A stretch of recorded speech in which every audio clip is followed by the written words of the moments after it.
वसिष्ठापरी ज्ञान योगेश्वराचे कवी वाल्मिका सारिखा मान्य ऐसा नमस्कार माझा सद्गुरु रामदासा गणेश शारदा चैव सद्गुरु सज्जनस्तथा आराध्य दैवतं गुह्यं सर्वं मे रघुनन्दन गणेश शारदा सद्गुरु संत सज्जन कुळेश्वरू सर्व हि माझा रघुवीरू सद्गुरु रूपे श्रीराम माझे आराध्य दैवत परम गुह्य गुह्यातीत गुह्यपणाची मात न चले जेथे श्रीराम यो जातो मरुदंशजो क्षितितले संबोधयन् सज्जनान् ग्रन्थयो रचयन् सुपुण्यजनकं श्रीदासबोधाभिधम् यः कीर्त्या पठनेन सर्वविदुषां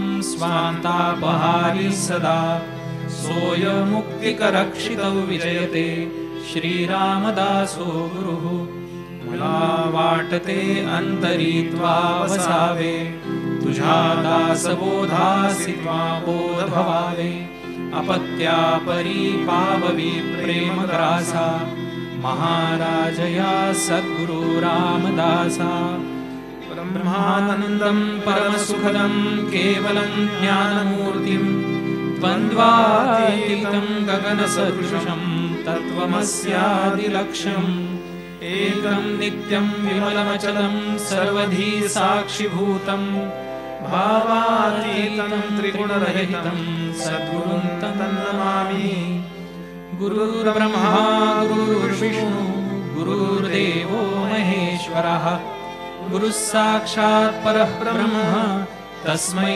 श्रीगुरवे नमः अनेन प्रीयतां देवो भगवान् जानकीपतिः श्रीरामचन्द्रः पूर्वेषाम् अस्माकं कुलदैवतं श्रोता वक्ता श्रीराम समर्थ श्रीराम समर्थ श्रीराम समर्थ जय जय रघुवीर समर्थ श्रीराम जय राम जय जय राम श्रीराम जय राम जय जय राम श्रीराम जय राम जय जय राम।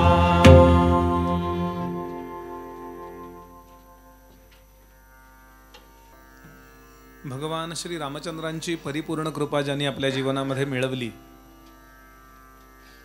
आणि ही रामकृपा आयुष्यभर लोकांपर्यंत वाटण्याचा ज्यांनी जीवनभर प्रयत्न केला, अनेक ग्रंथांचा ज्यांनी सखोल अभ्यास केला आणि ग्रंथाचं सर्वोत्तम फल साक्षात्कार हेही ज्यांनी अनुभवलं, त्यानंतर संपूर्ण भारत पायी फिरून मानवी मनाचा अतिशय सखोल अभ्यास केला आणि एक महान ग्रंथ लिहिला, ते समर्थ रामदास स्वामी। त्यांच्या ग्रंथसंपदेपैकी श्रीमद दासबोध नावाचा ग्रंथ ऐकण्यासाठी इथे उपस्थित असणारे सर्व भाविक अधिकारी श्रोते सर्वांच्या हृदयस्थ परमात्म्याला मनापासून नमस्कार करतो। भगवंताची कृपा आपल्यावरती व्हावी याकरता भगवंताची आपल्याकडून काही अपेक्षा असते, ती अपेक्षा पूर्ण व्हावी यासाठी जे प्रामाणिकपणे भगवतप्रिय कर्म करण्यामध्ये तत्पर असतात ते नेहमी वंदनीय असतात, म्हणून त्यांनाही नमस्कार करतो। अधिकारी साधक, श्रेष्ठाचे कला उपासक, समाजातल्या विविध क्षेत्रातले मान्यवर इथे बसले, सर्वांबद्दल आदरभाव व्यक्त करतो आणि दासबोधाच्या पुढच्या सत्राला सुरुवात करतो। समर्थ रामदास स्वामी महाराजांनी हा ग्रंथ कधी लिहिला, कसा लिहिला याचा इतिहास आपण गेल्या वर्षी पाहिलेला आहे। तो आपल्या सर्वांच्या अतिशय व्यवस्थित लक्षात आहे असं गृहीत धरून मी आजचं पुढचं प्रवचन करतोय। याचं कारण मागे मागे मागे जर जात राहिलो, विषय आला तर पुन्हा त्याचा उल्लेख येईल, पण सविस्तरता आता मी टाळणार आहे। आता आपण ज्या क्रमाने ज्या वेगाने पुढे जायला पाहिजे तो क्रम आणि वेग दोन्हीमध्ये आपण मागे पडू असो। डेसिमल पद्धतीने लिहायची समर्थांची पद्धती आहे। म्हणजे दशक स्वरूपात ते लिहितात. म्हणजे वेदव्यासांनी भागवत लिहिलं ते स्कंध स्वरूपात लिहिलं, महाभारत लिहिलं हे पर्व स्वरूपात लिहिलं. पर्व म्हणजे आपण पेर म्हणतो ना, पेर हा शब्द पर्ववरून आलेला आहे. मग त्या महाभारतामध्ये पर्व असतात, त्या पर्वामध्ये उपपर्व असतात, त्या उपपर्वामध्ये अध्याय असतात आणि अध्यायामध्ये श्लोक असतात. ज्या काळात लेखन हे गद्य स्वरूपात होत नसे असा तो काळ आहे, आणि पद्य समजत असे असाही तो काळ आहे.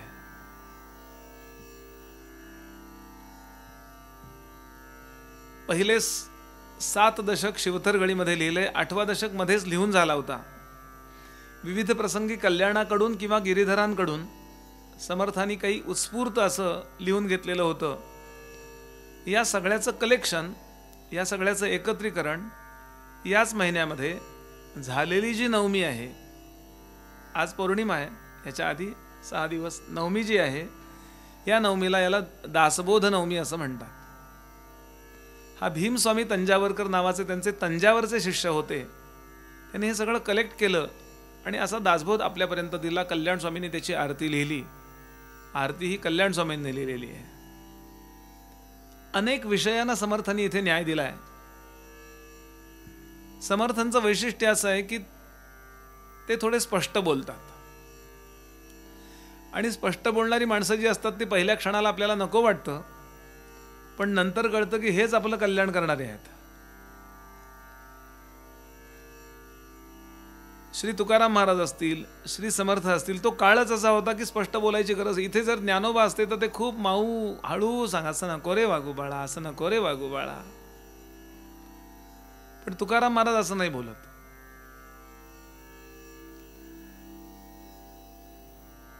नाम नवदे ज्याचे तोंड ते चर्मकाराचे कुंड. तुकोबा. नाम न वदे ज्याची वाचा तो लेक दो बापांचा. आणि तुका म्हणे त्या दिवशी पुढचं बोलू शकत नाही, इतकं वाईट. थोडे कठोर आहेत हे लोक. आपण त्या ओव्या पाहणार आहोत. आई आपल्या लेकराच्या कल्याणाकरता किती कठोर होते याचं सर्वोत्तम उदाहरण म्हणजे दासबोध आहे. म्हणून ज्याला हित साधायचंय त्यानं दासबोध अवश्य वाचावा. जीवन प्रबंधन शास्त्राचा, संपूर्ण जीवनाच्या व्यवस्थापनाचा हा ग्रंथ आहे. आपल्या जीवनामध्ये आपण 4 गोष्टी करायच्या असतात असं आपला धर्म सांगतो. आपल्या धर्मामध्ये 4 गोष्टींची आग्रही भूमिका मांडली आहे. म्हणजे 4 गोष्टी आपण करायलाच पाहिजेत. पहिली गोष्ट कुठलं आचरण पाहिजे तर धर्माचरण. धर्म म्हणजे आवर ड्युटीज. मग त्या धर्मामध्ये उपमुद्दे आले की वर्ण धर्म आणि आश्रम धर्म. आपण लोकांकरता जे करतो, समाजाकरता जे करतो, कारण आपल्याला जगायकरता काहीतरी करायला पाहिजे ना, ते आपल्या वृत्तीवरती करावं. आपल्याला म्हणजे आवडणारा, ॲप्टिट्यूड टेस्ट करतात ना हल्ली, आपल्याला आवडणारा जॉब आपण केला की आपण आयुष्यभर आनंदात राहतो. तर हल्ली नको ते जॉबमध्ये जावं लागतं आणि सकाळपासून संध्याकाळपर्यंत निगेटिव्हिटीत भरलेले असतात. मग केव्हा एकदा त्यातनं सुटतो असं होतं. असं ऑफिसमधनं येताना कधी वाटतं कामा नये, अजून बसूया तासभर. बॉसचा आग्रह नाही, मला काम आवडतंय म्हणून. काय असतील आपले पूर्वज विचार करा. म्हणून वर्णधर्म, वृ धातू आहे. वृ आपली वृत्ती म्हणतो ना, वृत्ती म्हणजे आपल्याला काहीतरी वाटतं, आतनं आपल्याला काहीतरी फिलिंग असतं, हे मला खूप आवडतं, हे मी करीन. तो वर्णधर्म. आणि ज्या कुटुंबात आपण राहतो त्याला आश्रम धर्म म्हणतात. आवर ड्युटीज, आपल्या सगळी कर्तव्य आपण उत्तम करायला पाहिजेत असा आपला धर्म, आपले पूर्वज अगदी वेदांपासून सांगितलं त्यांनी. पण आपण जे करतो त्यातनं आपल्याला काहीतरी पाहिजे असतं. प्रयोजनम अनुद्दिश्य न मंदोपी प्रवर्तते. प्रयोजनाशिवाय कोणीही पक्ष बदलत नाही, काही पण करत नाही. आता ते वातावरण आहे म्हणून मी ते बोललो. जे आपल्याला पाहिजे ते आपण समर्थपणानं मिळवलं पाहिजे असं सांगणार आपला धर्म आहे. समर्थांच्या ओव्याच म्हणजे इथे नाही आहे, इतर ठिकाणी समर्थाने लिहिले, अन्न पाहिजे स्त्रियेसी, अन्न पाहिजे पोरांसी, तरी कष्ट करून मिळवावे का जोगी होऊन जावे. बहुत लागते प्रपंचासी, बहुत लागते कुटुंबासी, तरी कष्ट करून मिळवावे का जोगी होऊन जावे. असं खूप त्यांचं अष्टकच आहे ते समर्थपणानं मिळवा. गरिबी आली तर ऍडजस्ट करणं हा भाग वेगळा आहे, पण गरिबीचं महिमा मंडन आपल्या पूर्वजांनी केलेलं नाही. हे पुन्हा पुन्हा सांगायची गरज आहे, कारण असं होतं की गरिबी असल्याशिवाय मंदिरात जायचं नाही अशी एक सायकोलॉजी झाली आहे. पूर्वीचे राजे लोक मंदिरात जात असत, राजांनी भागवत ऐकल्याचा उल्लेख आहे ना. आजचा राजा हे ऐकत नाही. भाग्याने सध्याचा मोठा वरचा राजा आहे तो तसा आहे की तो रामांसमोर लोटांगण घालतो.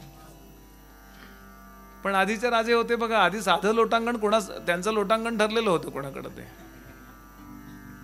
टीका टिंगल करायचा हेतू नाहीये, लक्षात घ्याल. छत्रपती शिवाजी महाराजांचा सुद्धा आपण अधिकार पहा की महाराज स्वतः प्रवचन कीर्तन नेहमी ऐकायचे. आपल्या निवडुंगा विठोबाला असं ते व्हाईट मेटलचा पत्रा असतो ना, तो असा प्रेस करून एम्बॉस करून असा बसवलेला आहे की महाराज कीर्तन ऐकायला बसलेत आणि तुकोबा कीर्तन करताय.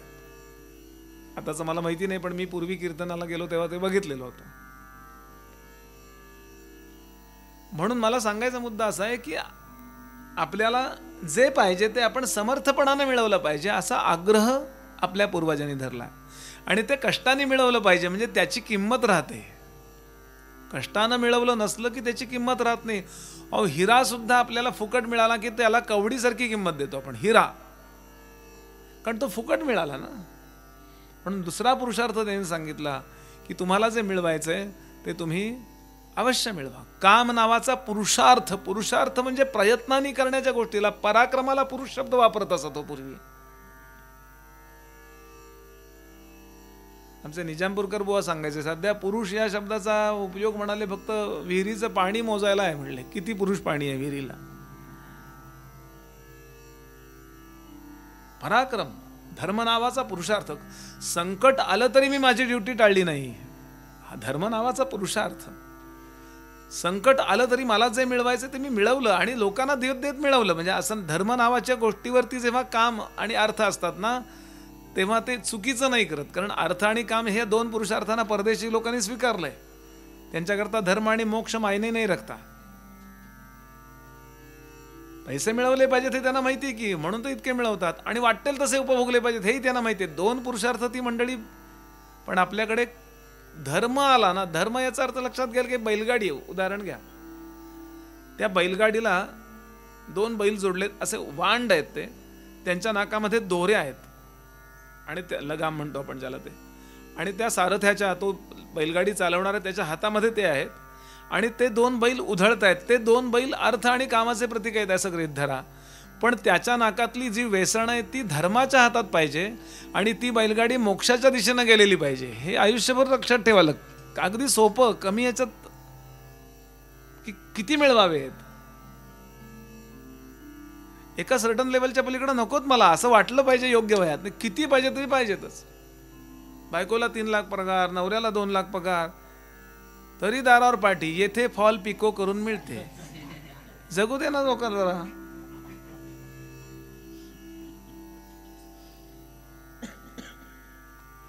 जे काही आज जगामध्ये चाललंय ना त्याचं मी कारण सांगत सांगत पुढे जातोय. मी दासबोधापर्यंत येतोय की काय, कशाला दासबोध ऐकायचा, कशाला ज्ञान, हे ग्रंथ कशाला ऐकायचे.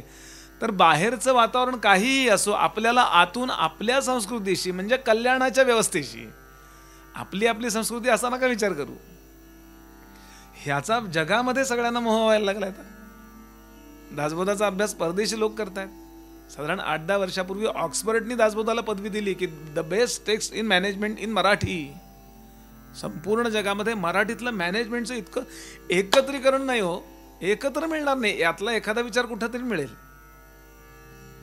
आता जगात ज्या ज्या गोष्टीवर लेखन चाललंय ते आपण बघा, रिलेशनशिप, अमकं तमकं, हे सगळं दासबोधात मिळेल तुम्हाला.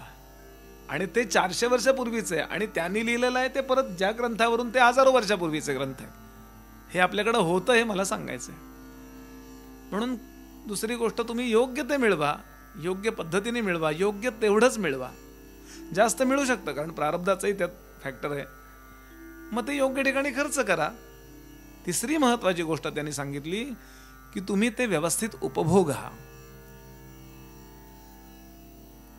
उगाच सारखे उपास ही तरुण मुली बऱ्याचदा मला असं जाणवतं की अमका मुलगा मिळावा नवरा म्हणून, अमकी मुलगी मिळावी बायको म्हणून इतके उपास तापास करतात आणि लग्न झालं की सोडून देतात. हो 1 वर्षात काय वाया गेले म्हणले उपास. विनोद आहे हा फक्त. योग्य त्यावेळेला योग्य ते उपभोगा. मी बोललो यापूर्वी केव्हा तरी, विवेकानंदांचं वाक्य आहे, ज्याच्या भोगात ताकद नाही त्याच्या त्यागात काय ताकद असणार आहे. योग्य त्यावेळेला योग्य ते खा प्या एन्जॉय करा ना. काय हे विकृत वैराग्य नावाची जी संकल्पना आहे ना, ते बुद्धावतारानंतर आली आहे. ते काही बोलले नव्हते, पण त्यांच्या अनुयायांनी असं काहीतरी विचित्र केलं की तरुण मुलींना संन्यास देऊन टाकला, तरुण मुलांना संन्यास दिला. मग त्यांना जी मुलं झाली ती संन्यासी झाली म्हणाले. स्वामी वरदानंद भारती सांगायचे ही गोष्ट. नाही असं होता का मग. म्हणून सगळं व्यवस्थित उपभोगा. व्यवस्थित ज्यांनी योग्य वयात योग्य ते खाणं पिणं अमकं तमकं व्यवस्थित, म्हणजे योग्य बोलतोय बरं मी, हवं ते नाही म्हणत आहे मी, हवं त्यातलं योग्य ते. मी काय खावं ठरलेलं आहे. कारण माझ्या जीवनात वर्ण जो आहे माझा, आत्ता मी ब्राह्मण वर्णात काम करतोय. मी कदाचित पोलीसमध्ये गेलो तर मी क्षत्रिय वर्णात काम करतो. मी दुकान काढलं किंवा कुठल्याही प्रकारे व्यवसाय करायला लागलो की मी वैश्य वर्णात काम करतोय. मी इंजिनियर झालो, मी कलाकार झालो. शूद्र याचा अर्थ स्वीपर नव्हे बरं. शूद्र म्हणजे इन्फ्रास्ट्रक्चर, हे लक्षात घ्या. म्हणून पदभ्याम शूद्रो अजायता. सगळा समाज ज्या फॅक्टरवर अवलंबून आहे तो शूद्र वर्ण आहे. क्ष करतो आपण शचा, म्हणून घोटाळा झालाय. ही जुनी फक्त नावं आहेत. आजही 4 कॉल 4च ऑफिसर्स असतात की नाही कुठल्याही ठिकाणी असं. तर मी आता हे काम करतोय, थोड्या वेळाने मी कोपऱ्यावर बटाटे वडा खाताना दिसलो तुम्हाला गाड्यावर, कसं वाटेल हो. म्हणून योग्य ते म्हणलो मी. मला काय बटाटे वडा कडू लागणार नाहीये, तुम्हाला लागतो तसाच मला लागणार आहे. मी म्हणजे गुरुजी म्हणा, आपण हे काम केलं तरी, किंवा आपण आता शिक्षक म्हणजे ब्राह्मण वर्णाचं काम करता, तुम्ही सिगारेट फुंकत उभे आहात. आता सध्या काही फार राहिलं नाहीये, पण अनादर उत्पन्न होतो विद्यार्थ्यांना. म्हणून तुमचं लाईफ हे आदरणीय असेल असं सगळं असलं पाहिजे. याला मी कामाबद्दल बोलतोय. काम म्हणजे सगळ्या इच्छा. आणि शेवटी हे सगळं तुम्ही कितीही चांगलं केलं, कितीही उत्तम केलं, तरी ते नाशिवंत आहे. हा मोठा विचार या वयात सुचत नाही. सगळं ग्रीन ग्रीन वाटतं या वयात. पण लहानपणापासून हे लक्षात घ्यावं की केव्हा तरी हे मला सगळं सोडावं लागणार आहे. जेव्हा सोडावं लागणार आहे, फिजिकली सोडावं लागेल तेवढं वेगळंच आहे, पण प्रत्यक्षात व्यवसायातनं पण बाजूला व्हायला लागणार आहे मला. सोडत नाहीत काका, पण सोडावं लागणार आहे. कारण विचारणार नाही कोणी, त्या इलाजच नाही हो. तुम्ही नाही सोडलं की असं होणार आहे. आत्ता जे झालं ते, मग ते सोडताना आपल्याला तृप्ती पाहिजे की नाही हो.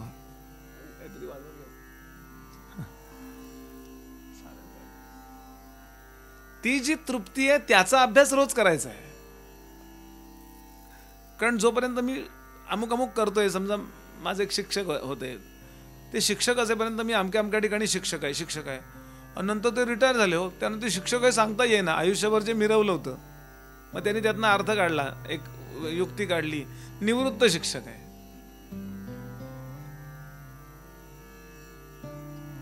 जगाशी होणारा वियोग हा अपरिहार्य असेल तर त्याची काहीतरी सोय करून ठेवणं, याला म्हणायचं मोहाचा क्षय.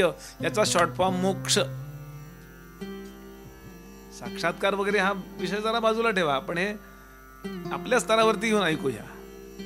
आपला स्तर जसा वाढेल तसा मोक्षाचा खरा अर्थ म्हणजे जो आत्मज्ञान वगैरे आहे ना, मोहाचा क्षय अर्थ तोच आहे, पण आपल्या स्तरावरचा मोहाचा क्षय आणि प्रत्यक्ष मोहाचा क्षय. आणि ह्या 4 पुरुषार्थांना ज्यांना सजवायचंय, 4 पुरुषांना ज्यांना सिद्ध करायचंय, 4 पुरुषार्थांपैकी जेवढं पॉसिबल आहे तेवढं चांगलं करायचंय, त्यानं काय करावं हे सांगणारा ग्रंथ म्हणजे दासबोध आहे. डिटेल्स आहेत त्यात. एक मुद्दा समर्थांचं वैशिष्ट्य म्हणजे एखादा मुद्दा ते प्रस्तुत करायला लागले, प्रसारित करायला लागले की ते असं करतात, आपल्याला शंकेला जागा ठेवत नाहीत. तर याद्या करण्याच्या बाबतीत मी गंमत नाही म्हणून नेहमी सांगतो की याद्या करण्याच्या बाबतीत आपण प्रापंचिक काय लग्नात याद्या करू. इतके ते डिटेलमध्ये याद्या करतात. आपण मूर्ख लक्षणाची यादी गेल्या वर्षी ऐकलेली आहे आणि मग थांबलो होतो आपण. आणि पुन्हा म्हणाले की रागावू नका, त्यागार्थ मूर्ख लक्षण बोली जाईल. मी हे तुम्हाला वाईट वाटावं म्हणून बोलत नाही बरं. आपल्याजवळ तर डिटेल्स पाहिजेत ना. सद्गुण कशाला म्हणतात? डिटेल्स पाहिजेत. म्हणून अयोध्याकांडातला पहिला सर्ग की सद्गुण किती असतात माहिती तर पाहिजेत. अच्छा, हा पण सद्गुण असतो का? ह्रीमंत नावाचा एक सद्गुण आहे. रामराय कसे आहेत? रामांचे सद्गुण वर्णन केलेत. रामराय ह्रीमंत होते. ह्रीमंत. ह्री शब्द माहिती आपल्याला. ह्री याचा अर्थ लज्जा. एखाद्या गोष्टीची मला लाज वाटली पाहिजे. रामराय कधी आपल्या वडीलधाऱ्यांकडून शिक्षकांकडून असं ओव्हरटेक करून बोलत नसत. मला कळतंय, मी शहाणा आहे, पण तरी मर्यादा नावाची गोष्ट आहे ना. शंकराचार्यांनी अप्रतिम लज्जेची व्याख्या केली. अकार्य करणे लज्जा. जे करू नये ते करायचं म्हणजे त्या करण्याबद्दल लाज जे वाटतं त्याला लज्जा म्हणतात. ह्रीमंत. श्रीमंत शब्द आपल्याला माहिती आहे, पण ह्रीमंत असं पुष्कळ असतं. जेव्हा यादी वाचायला लागतो की एवढंच कळतं की आपल्याला काही कळत नाही. एक ढोबळ मानानं आमच्या कल्पना असतात काहीतरी. सोशल मीडियावर कोणीतरी काहीतरी टाईप करतो, पाठवतो. ते बरोबर असतंही नाही, असतं असंही नाही, पण अट्रॅक्टिव्ह नुसती वाक्यरचना करून चालत नाही. त्यातले डिटेल्स नाही तर गुगलवर पाहून कोणी ऑपरेशन करेल की कोणाचं? होतं का असं? नाही होत. आणि तो गुन्हा आहे असं. आणि म्हणून या डिटेल्सचाही विचार आपण करत आलो. आणि दुसऱ्या दशकातला पहिला समास आपण पाहिला. दुसऱ्या दशकातल्या दुसऱ्या समासाच्याही 4 ओव्या पाहिल्या की समर्थाने सांगितलंय. मी काय काय सांगतोय तुम्हाला ऐका. मूर्ख लक्षणाचा समास जो होता तो आपण पाहत होतो. वंदून सद्गुरु चरण करून रघुनाथ स्मरण त्यागार्थ मूर्ख लक्षण बोली जाईल. जे प्रपंचिक जन म्हणजे पंचमहाभूतांचा हा पसारा, याला प्रपंच म्हणायचं. बरं, लग्न केलंय का नाही लग्न केलंय हे गृहस्थाश्रमाचा संबंध. प्रपंच याचा अर्थ 5, विशेष 5. प्र म्हणजे विशेष, वचन आणि प्रवचन असं. बरं, आन आणि प्राण. प्राण आलं की विशेष वायू जो आपल्या शरीराला चालवतो तो प्राण गेला म्हणतात ना. प्र आलं की विशेष, तर विशेष 5. विशेष 5 म्हणजे हे सगळा गठ्ठा जमला आणि आता आपल्याला वर्क करण्यासारखं समोर आलं. 5 गोष्टींचा गठ्ठा. त्याचा विचार आपल्याला आजच येईल बहुतेक किंवा उद्या येईल, बघूया. म्हणजे फिजिक्स भागवतातला आणि केमिस्ट्री हे दोन्ही. बरं, केमिस्ट्रीतून फिजिक्स तयार झालंय असं सांगतात ते. शब्द फक्त आजचे आहे. हे सत्य आहे, हे पूर्ण सत्य आहे. हा सगळ्याचा सगळा संसार, सगळ्याचं सगळं जग असं ज्याला पक्केपणानं वाटतं म्हणजे स्टॅटिस्टिक फिजिक्स जी कल्पना आपल्या लोकांनी नाकारली आहे. हे सगळं स्थिर आहे असं नाही आहे, पण असं स्थिर आहे असं वाटतं, कायम असंच राहणार आहे असं वाटतं, त्याला प्रापंचिक म्हणतात. कायम राहणार आहे, माझी तब्येत अशीच राहणार आहे, मी कधी पण लाडू असेच खाऊ शकणार आहे, मला कधी शुगर होणार नाहीये. शुगर झाली तरी औषध आहेत, औषधाने वाटेल तसा मी जिवंत राहू शकतो. म्हणजे काही पण फिक्स धरणं अज्ञान आहे की नाही. हे समर्थ म्हणाले, कळे ना पुढे काय होणार आहे, कळे ना पुढे काय होणार आहे, कळे ना तनु कोठ पर्यंत राहे, कळे ना मरावे स्वदेशी विदेशी, कळे ना गती काय होईल कैसी. हे कळे ना जो तो प्रापंचिक. केवळ प्रापंचिक जन जयास नाही आत्मज्ञान, जे केवळ अज्ञान त्यांची लक्षणे. आणि यादी केली आहे, ज्यांनी आपल्याला जन्माला घातलं त्यांना विरोध करतो, आपलं स्वतःचं नेटवर्क बनवतो आणि त्याबद्दल घरच्या लोकांना सुद्धा अंधारात ठेवतो. तो महान चूक करत असतो. जन्मला जयांचे उदरी तयासी जो विरोध करी, सखी मानली अंतरी तो एक मूर्ख. पुढे आधी सांगतात परस्त्रीसी प्रेमाधरी. स्त्री याचा अर्थ केवळ स्त्री नाही, कुठली अशी गोष्ट जी आपलं कल्याण करणारी नाहीये त्याच्यावर प्रेम करतो. आणि श्वशुरगृही वास करी, सासूरवाडीला राहतो म्हणजे घर जावं याचा अर्थ होईल त्याचा. याचा अर्थ जो स्वाभिमानी नाही, असं वेळ आली त्यांचं रक्षण करायकरता कोणी राहतोय तो भाग वेगळा, पण स्वाभिमान पाहिजे, नाही मी राहणार असा. तर त्यांनी कुळेविण कन्यावरी तो एक मूर्ख त्याने सांगितलं. डीएनएचा विचार आहे इथे. वाईट वाटणं वगैरे वाईट लक्षात घ्याल बरं मुलांनो. जीवनात वाईट वाटणे वगैरे सोडून द्या. हल्ली इगोज फार झालेत. आरक्षणाच्या विरुद्ध मी बोललो समजा काही की लगेच मी काही लोकांच्या लगेच ब्लॅकलिस्ट मध्ये जातो. असं काही नाही. माझं मत त्यांनी पण ऐकायला पाहिजे, त्यांचं मत मी पण ऐकायला पाहिजे. हा जो एक डायलॉग व्हायला पाहिजे ना, तो हल्ली इगोज मुळे होत नाही. वाईट वाटणे असं खूप झालंय हल्ली. वाईट कोणाला कशाचंही वाईट वाटतं. तुम्ही मनुवादी आहात, सुरुवात लगेच. मनूचंही म्हणणं आहे का, चारबाकाचंही म्हणणं आहे का, काय हरकत आहे. दिल खोल के सुनो ना सब. कुळे विण कन्यावरी म्हणजे समर्थ इंटरकास्ट मॅरेजच्या विरुद्ध होते, नाही होत असं. त्यांचा मुद्दा हा होता की तुम्ही डीएनए डेव्हलप ठेवा. कुत्र्यांच्या मध्ये पाहतात की नाही डीएनए. कुत्र्यांना जो गंध नावाची घेण्याची शक्ती, कुत्र्यांना कशाला सांभाळतात हे मिलिटरीतले किंवा पोलिसातले लोक, तर ते बरोबर ओळखतात गंध घेऊन. आपल्या 500 पट वास येतो कुत्र्यांना. 500 पट असं म्हणतात. नाही मी वाचूनच बोलतोय, मी काही ते कुत्र्यांच्या PhD केली नाहीये त्याची. आणि जर त्यांच्यामध्ये हायब्रिडिंग झालं तर ते दिसायला गोंडस होतात, पण ती क्षमता कमी होते त्यांची. म्हणून मिलिटरीमध्ये खास करून 8-8 पिढ्यांचा त्यांचा उल्लेख असतो की याचा वडील कोण होता, याची आई कोण होती, यांच्यात मिक्सिंग नव्हतं झालं. आणि मग त्यांची किंमत कोटी रुपये, लाख रुपये असते. असंच घोड्यांच्या बद्दल आहे. अजिबात त्यांच्यामध्ये संकर होऊ देत नाहीत. त्याच जातीचा घोडा आणि त्याच जातीची घोडी.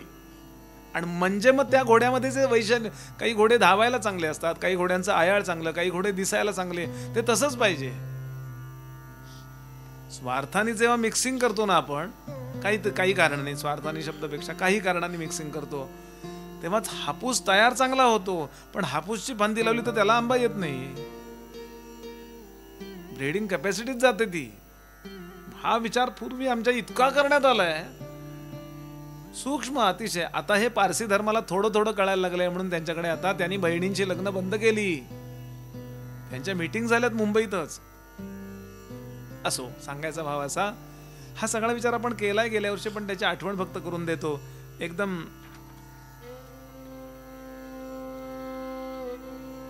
पुढची ओवी. ते म्हणाले, औषध न घे असोनी व्यथा,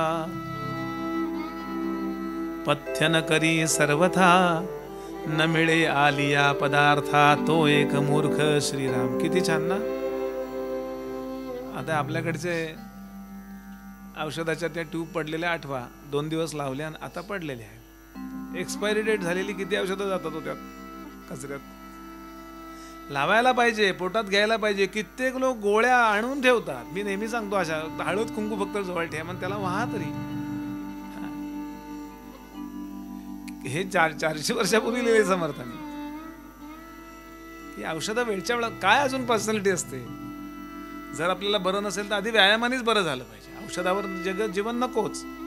लाईफस्टाईलच असं आहे. परवाच आपले CG आहेत चंद्रचूडजी, त्यांची मुलाखत वाचली असेल की ते म्हणले, मी पहाटे उठतो, योगा करतो, मी औषधांवर अवलंबून राहत नाही. आदरणीय मोदीजींची त्यांनी आठवण सांगितली की मला जेव्हा कोरोना झाला तेव्हा मोदीजींनी मला फोन केला आणि वैद्यांकडून मला घरी औषध पाठवलं वगैरे वगैरे. पण फिटनेस फार महत्वाचा आहे. ज्या देहाने आपण जगात जगणार आहोत, केवळ आळशीपणा, खादाडपणा या कुठल्याही कारणाने जर ते बिघडलं असेल तर मी मूर्ख आहे असं समर्थ म्हणले तर काय चुकलं त्यांचं. उलट त्यांनी माझी नोंद घेतली, याच्यात आपल्याला धन्यता वाटली पाहिजे. मूर्ख म्हणून का होईना. मूर्खाच्या यादीत मला टाकण्यासारखं असो. पुढे काय समर्थ म्हणतात, जिथे आपल्याला सन्मान आहे तिथे वारंवार जाऊ नये. काय असं असतं, आपण असंच येथे मान तेथे अखंड करी गमन, रक्षू नेणे मानाभिमान तो एक मूर्ख. श्रीराम मध्ये हे मध्ये थोडं गॅप घ्यायचे आणि श्रीराम म्हणायचे. बरं, पुढच्या ओवीच्या आधी श्रीराम म्हणायचे, म्हणजे श्रीराम आणि ओवी म्हणायची. लोक इतकी भराभरा वाचतात, तो एक मूर्ख श्रीराम, तो एक मूर्ख श्रीराम, तो एक मूर्ख श्रीराम असं. पुढे सांगतात बऱ्याच याद्या आहेत. आपलं शरीर चांगलं पाहिजे. दंत चक्षु आणि घ्राण, दात चक्षु घ्राण, पाणी वसन आणि चरण, सर्व काळ जयाचे मळीण तो एक मूर्ख.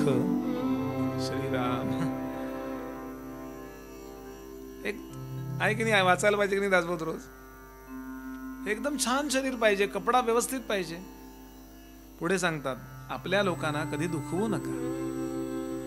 जीवलगांसी परमखेदी, सुखाचा शब्द तोही नेदी, नीच जनासवंदी तो एक मूर्ख. श्रीराम आपण जे वागतोय ते आपल्याला पुढे भोगावं लागेल, हे ज्याला कळत नाही. जैसे जैसे करावे तैसे तैसे पावावे, हे जयास नेणवे तो एक मूर्ख. श्रीराम आता मी वाईट वागलो किंवा कसा वागलो ते मला पुढे भोगावं लागणार आहे. चालत्या काळात केलेली पाप पालथ्या काळात उरावर बसतात. म्हणून जोपर्यंत आपल्या हातात सत्ता आहे, तब्येत चांगली आहे, श्रीमंती आहे, काय वाटेल तसं वागू शकतो असं आहे, तेव्हाच तर चांगलं. पण आता त्यांनी खाऊ नको सांगितलं शुगर, म्हणून नाही खायची, याला काय अर्थ आहे सुरुवातीपासूनच.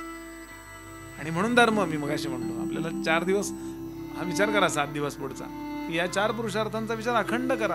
आणि ते कोणीतरी मी सांगणार आहे म्हणून करू नका, आपल्या स्वतःच्या जीवनाकरता करा. पुढे सांगतात आपल्या देवतांचा जो द्रोही आहे, आपल्या गुरुचा जो द्रोही आहे, आपल्या आई वडिलांचा जो द्रोही आहे, ब्रह्मज्ञान सांगणाऱ्या ऋषींचा जो द्रोही आहे, आपल्या बॉसचा जो द्रोही याचा अर्थ विरुद्ध वागणार आहे, तो मूर्ख आहे. आपल्या सगळ्यांच्या कुलदेवता आहे, फॅमिली गॉडेस. खूप पुन्हा सांगतो हे DNA शी संबंध आहे असं.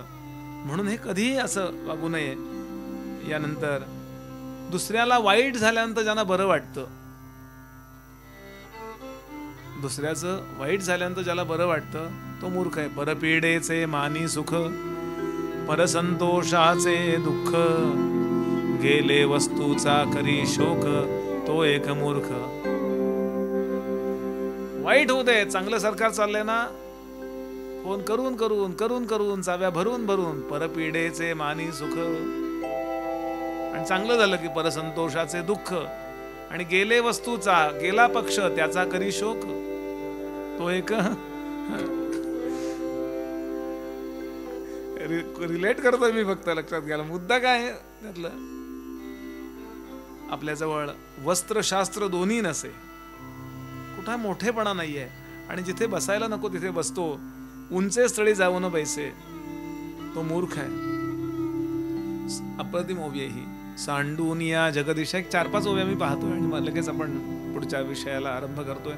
सांडूनिया जगदीशा, मनुष्याचा मानी भरवसा, सार्थके विण वेची वयसा तो एक मूर्ख. श्रीराम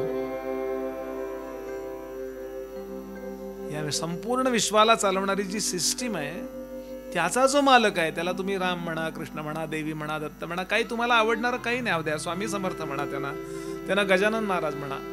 काय श्रद्धा ठेवायला काहीतरी आपल्याला आलंबनाशिवाय श्रद्धा ठेवता येत नाही ना. ते सोडून माणसाचा भरवसा वाटतो, संस्थेचा भरवसा, अजून कसल्याचा नश्वर गोष्टीचा भरवसा वाटतो, ज्याला समर्थ सांगतात तो मोहित झालेला आहे. मूर्ख याचा अर्थ मोहित झालेला, त्याला मूर्ख म्हणतात. मोहित म्हणजे जे जसं आहे ते तसं कळत नाही, त्याला मोहित म्हणतात बरं का.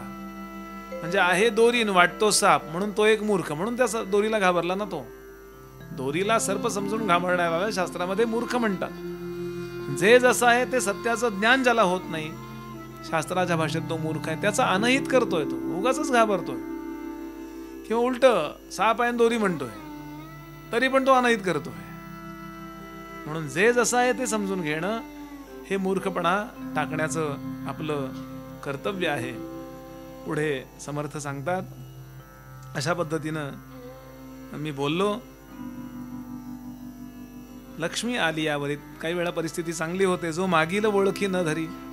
चांगली परिस्थिती झाल्यानंतर आपल्या मागच्या ज्यांनी मदत केली त्यांना ओळखत नाही, असा जो आहे तो सत्ता चालवतो त्यांच्यावर. देवी ब्राह्मणी सत्ता करी तो एक मूर्ख. वाचन करत असताना किंवा कुठली स्टडी करत असताना ते प्रामाणिकपणानं केलं पाहिजे. समर्थ म्हणाले, अक्षरे गाळून वाची. खाऊन टाकतात मध्ये मध्ये शब्द 2-4. आमचे गुरुजी म्हणायचे, काय भूक लागली काय? नाही, मधले शब्द खाल्लेच. अक्षरे गाळून वाची, का ती घाली पदरीची, निगा न करी पुस्तकाची तो एक मूर्ख. श्रीराम.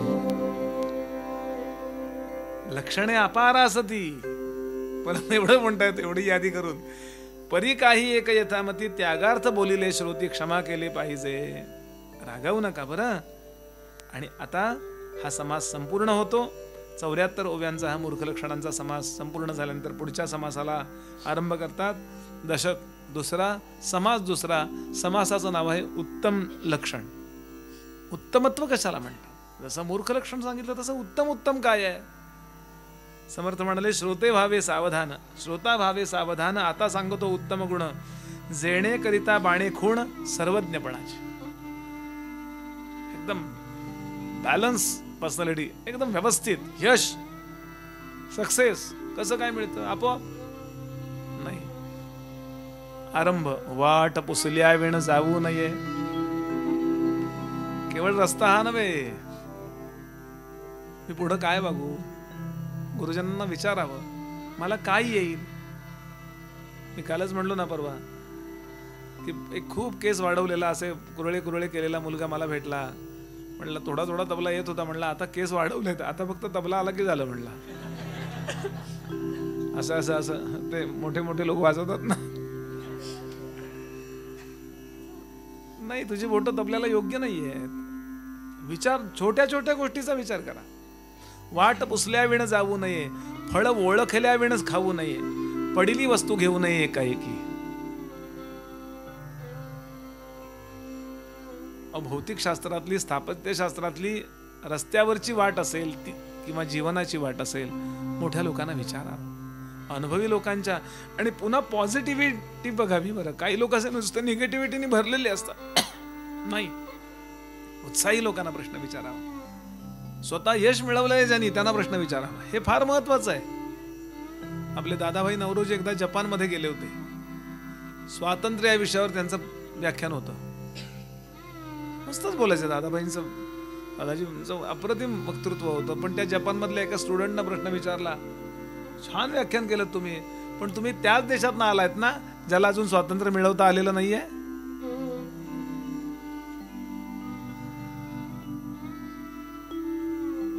आणि म्हणून ती वाट विचारावी, माझ्या जीवनाची पण मी वाट कुठली ठेवू, मी काय करू आणि काय करू नको. वाट पुसल्या विण जाऊ नये, फळ ओळखल्या विण खाऊ नये. खाणं पिणं कुठेही काही खावं नाही, पडली वस्तू घेऊ नये एकाएकी. काय आपल्याला मोहवण्याकरता आता बॉम्ब आहे हेच लिहिलेलं असतं की नाही हल्ली? बेवारस वस्तूला हात लावू नका, कदाचित तो बॉम्ब असू शकतो. हे समर्थांनी 400 वर्षापूर्वी सांगितले. बॉम्ब बनवलेले नव्हते तेव्हा.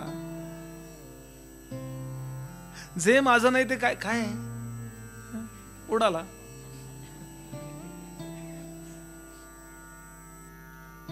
परवा एकाने ते रील टाकली होती. असा जंगलात धड धड धड धड धड कर कॅमेरा करत असं असं गेला आणि तो पॅन्थर होता, एक काळ्या रंगाचा वाघ, आणि साधा नॉर्मलही वाघ होता. मग खाली एकाने टाकलं होतं काय की उरलेलं रील वरती गेल्यावर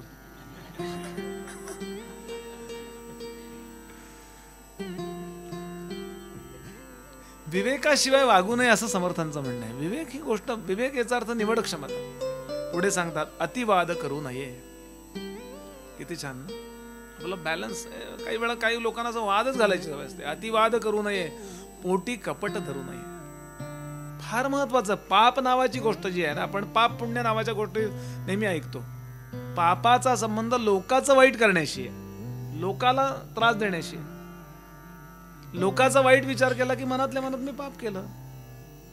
करायचं काय? पोटी कपट धरू नये, शोधिल्या विण करू नये कुळहीन कांता. लग्न करताना खूप विवेकाने ते करावं. प्रेम काय गंमत आहे, प्रेम जमलं ना की रेल्वेतला झाडूवाला सुद्धा चालतो. प्रेम जमलं की. आणि प्रेम नसेल ना तर असंच पाहिजे, त्याचा बंगलाच पाहिजे, अमुकच पाहिजे, तमुक आहे की नाही. आणि म्हणून आपली संस्कृती काय म्हणते हे सांगतायत समर्थ, की पत्रिका बघा वगैरे जे वगैरे ते काय असेल ते, मला ते काय त्याच्यात जायचं नाहीये. याचं कारण ते पुढच्या 8 पिढ्यांचा 10 पिढ्यांचा विचार करतात. आपल्याला काय वाटतं त्याचा ते विचार करत नाहीत. पुढे सांगतात, विचारे विण बोलो नये. आपलं बोलणं विचारपूर्वक असावं. बोलून विचार करावा का विचार करून बोलावं. ते बोलल्यानंतरही विचार करत नाहीत. काही काही लोक नाही का, सकाळची सुरुवातच पत्रकारांबरोबर असते त्यांची. ब्रश करायच्या आधी घाण वासच येतो ना त्याचा सुरुवातीला, ब्रश करायचं तसंच बोलतात ते. मला तिथे इच्छा आहे की तिथे सांगायला पाहिजे दाजबोध. काही विद्या देऊ नका मला. साथीदारांना पण मी सांगतो, आपण तिथं गेलो तर काही घ्यायचं नाही त्यांच्याकडनं, जेवायला वाढा फक्त दुपारी. गंमत सोडून द्या. या लोकांनी जर ऐकलं ना तर यांच्याजवळ जे सामर्थ्य आहे त्याचा चांगला यूज होईल हो, असं मला म्हणायचं. विचारे विण बोलो नये, विवंचने विण चालू नये. प्लॅनिंग केल्याशिवाय जाऊ नये. पुढे सांगतात, मर्यादे विण हालो नये काही एक. माझी जी मर्यादा आहे ती मर्यादा मला काही का असे ना माहिती, मी नाही असं माझी मर्यादा सोडून अहो थांबा थांबा मी गाडी चालवतो. माझी, मी आता पॅसेंजर आहे, मी नाही एसटी चालवायची. छोट्या छोट्या गोष्टीत ओळख असते आपली. का मग तुमच्या घरचे कसे आहेत, काय गरज आहे का तुला. त्याला तो अपेक्षित नाहीये प्रश्न. ज्यांना विचारायला पाहिजे त्यांना तो विचारा. छोट्या छोट्या गोष्टीत मर्यादा सर्व ठरवायच्याच. महाभारत पाहिलंय आपण, पण मला आठवण करून देतो मी आपल्याला, की 12 वर्ष वनात राहायचं, वनवास, आणि 1 वर्ष अज्ञातवास पांडवांनी. असं ते शकुनीने ती अट घातली होती. पांडव वनवासातून अज्ञातवासात निघालेत, ते विराटाकडे गेलेत. विराट पर्व सुरू होतं. तर वनवास पर्वातला शेवटचा अध्याय आहे तो. त्यांचे गुरुजी जे होते धौम्य नावाचे मुनी, त्यांनी पांडवांना केलेला उपदेश आहे. अप्रतिमय उपदेश. तो वाचा केव्हा तरी. आपण फार फास्टली महाभारत पाहिलं होतं. मला वाटतं महाभारताचं एक एक पर्वच बघायला पाहिजे असं वाटतं. नुसतं आधी पर्व बघायचं, इतकं सुरेख आहे. ते म्हणाले, पांडवांना समोर बसवलंय, द्रौपदीला समोर बसवलंय, अगदी जंगलात बसलेत. कुणाला माहित नव्हतं बरं पांडव तिथे आहेत, फक्त धौम्यांना माहिती होतं. तुम्ही माझे विद्यार्थी आहात, तुम्हाला हे सांगायचं काही कारण नाहीये राजाकडे कसं राहायचं असतं, कारण तुम्ही स्वतः राजे पण उपभोगलेलं आहे. पण तरी कर्तव्य म्हणून सांगतो. हा पहिला श्लोक आहे. कधीही राजा जिथे बसतो त्याच्या जवळ बसायला जाऊ नका. मर्यादेविण चालून नाही करता बोलतोय. राजाच्या समोर जे मोठे मोठे लोक बसतात त्यांच्या जागेवर बसू नका, कारण ते तुमचा द्वेष करतील आणि राजाच्या कानावरती कमी जास्त घालून तुम्हाला तिथून काढायचा प्रयत्न करतील. कुणाशी जीवनात कधी स्पर्धा करू नका, कारण ज्याच्याशी तुम्ही स्पर्धा कराल तो तुमचं जीवन हैराण करून टाकेल. द्रौपदीला सगळे डिटेल्स सांगितलेत. मर्यादेविण हालू नये. आज संपूर्ण समाजाला ही गोष्ट शिकवण्याची गरज आहे. अमर्याद वर्तन करतात आणि म्हणून दुःखी आहेत ते, आणि ते जगाला दुःख देतात. पुढे सांगतात, प्रीती विण रुसो नये. जिथे प्रेम नाही तिथे रुसू नये. चोरास ओळखी पुसो नये. थोडक्यात आपला OTP शेअर करू नये. पुढे रात्री पंथ क्रमू नये एकाएकी. रात्री शक्यतो प्रवास करू नये. ऍक्सिडेंट बरेचसे पहाटेच होतात की नाही. काय समर्थ असतील हो. कारण रात्रीच्या वेळेला एक तर दिसत नसतं, आणि दुसरं म्हणजे निगेटिव्हिटी इतकी असते, सूर्य नसतो ना तेव्हा. काय बरं, तेव्हा गाड्याही नव्हत्या अशा, तरी त्यांनी त्यावेळेला सांग अगदी नाईलाज झाला. म्हणजे 99% नाहीच करायचं, पण 1% तर त्यातही बॅलन्स. मी आमच्या ड्रायव्हरला सांगतो, बाबा झोप आली तर झोप काढ, कसं तरी मला पोचवू नकोस. कारण काही वेळा असं होतं की रात्रीच प्रवास करावा लागतो आपल्याला. असं पुढे सांगतात, निंदा द्वेष करू नये. या वाणीचा उपयोग कधी कोणाची निंदा करायला करू नये. गंमत करा, गंमत जम्मत चालेल. कळलं का तुम्हाला तिचं? काही गरज आहे का? तू त्याला नको होतं ते. मी परवा एक विनोद वाचला, त्या दिवशी तुम्ही होतात, मी हा सांगितलंय की भिशीला जमणाऱ्या बायका होत्या ना, तर ती बायको सांगत होती, म्हणजे असं कोणी असेल तर रागवू नका, म्हणजे ते त्यात गोष्टीपुरतं आहे हे. ती बायको सांगत होती नवऱ्याला, काही नाही हो, आमच्याकडे सगळ्यांच्या उखाळ्या पकाळ्या चालतात. सारखी निंदा करत असतात ते. मग ते म्हणाले, अगं मग तू जाऊ नको, आणि जी येत नाही ना तिची निंदा करतो आम्ही, म्हणून मला जावं लागतं म्हणली.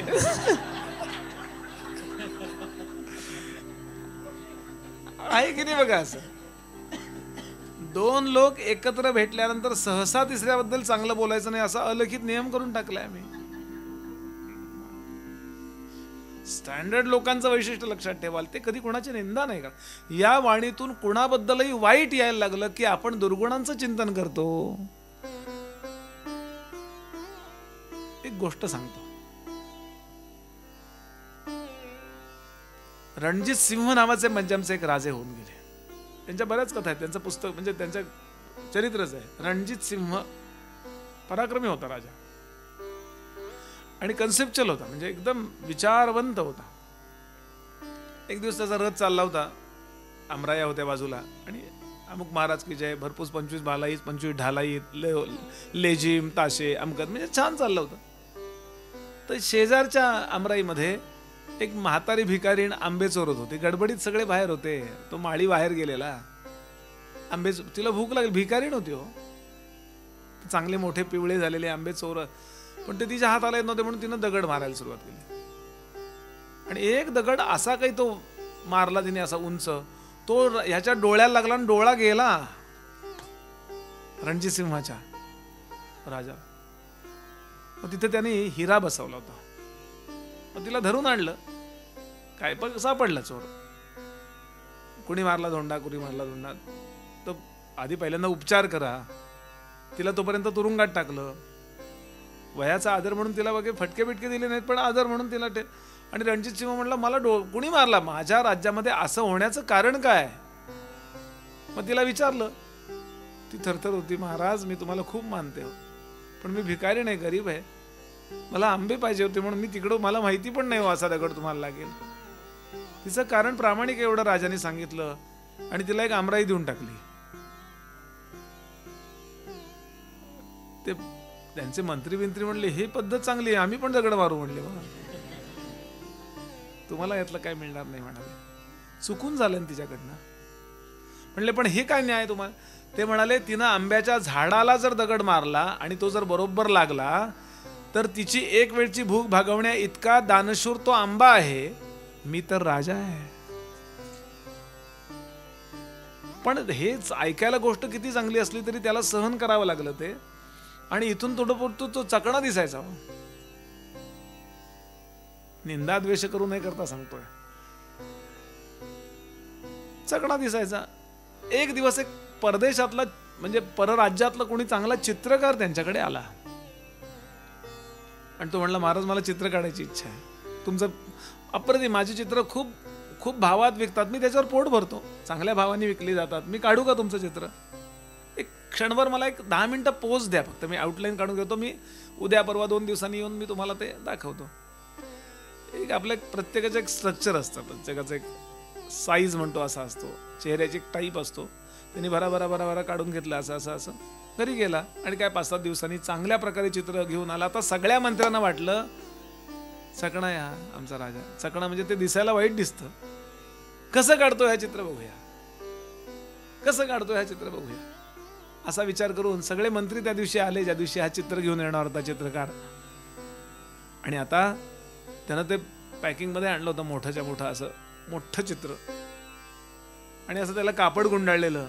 सगळे अगदी आ वासून बघतात कसं काढलं असेल, कारण खोटं काढलं तर राजाला आवडणार नाही, खरं काढलं तर ते पसंत पडणार नाही. म्हणजे तो मनाने मोठा आहे तो वाघ विषय वेगळा, पण दिसायला बरं नाही दिसणार हो. किती तुम्ही इकडून इकडून फोटो काढला तरी कुठंतरी दिसणारच आहे की नाही असं झालेलं. लक्षात घ्या की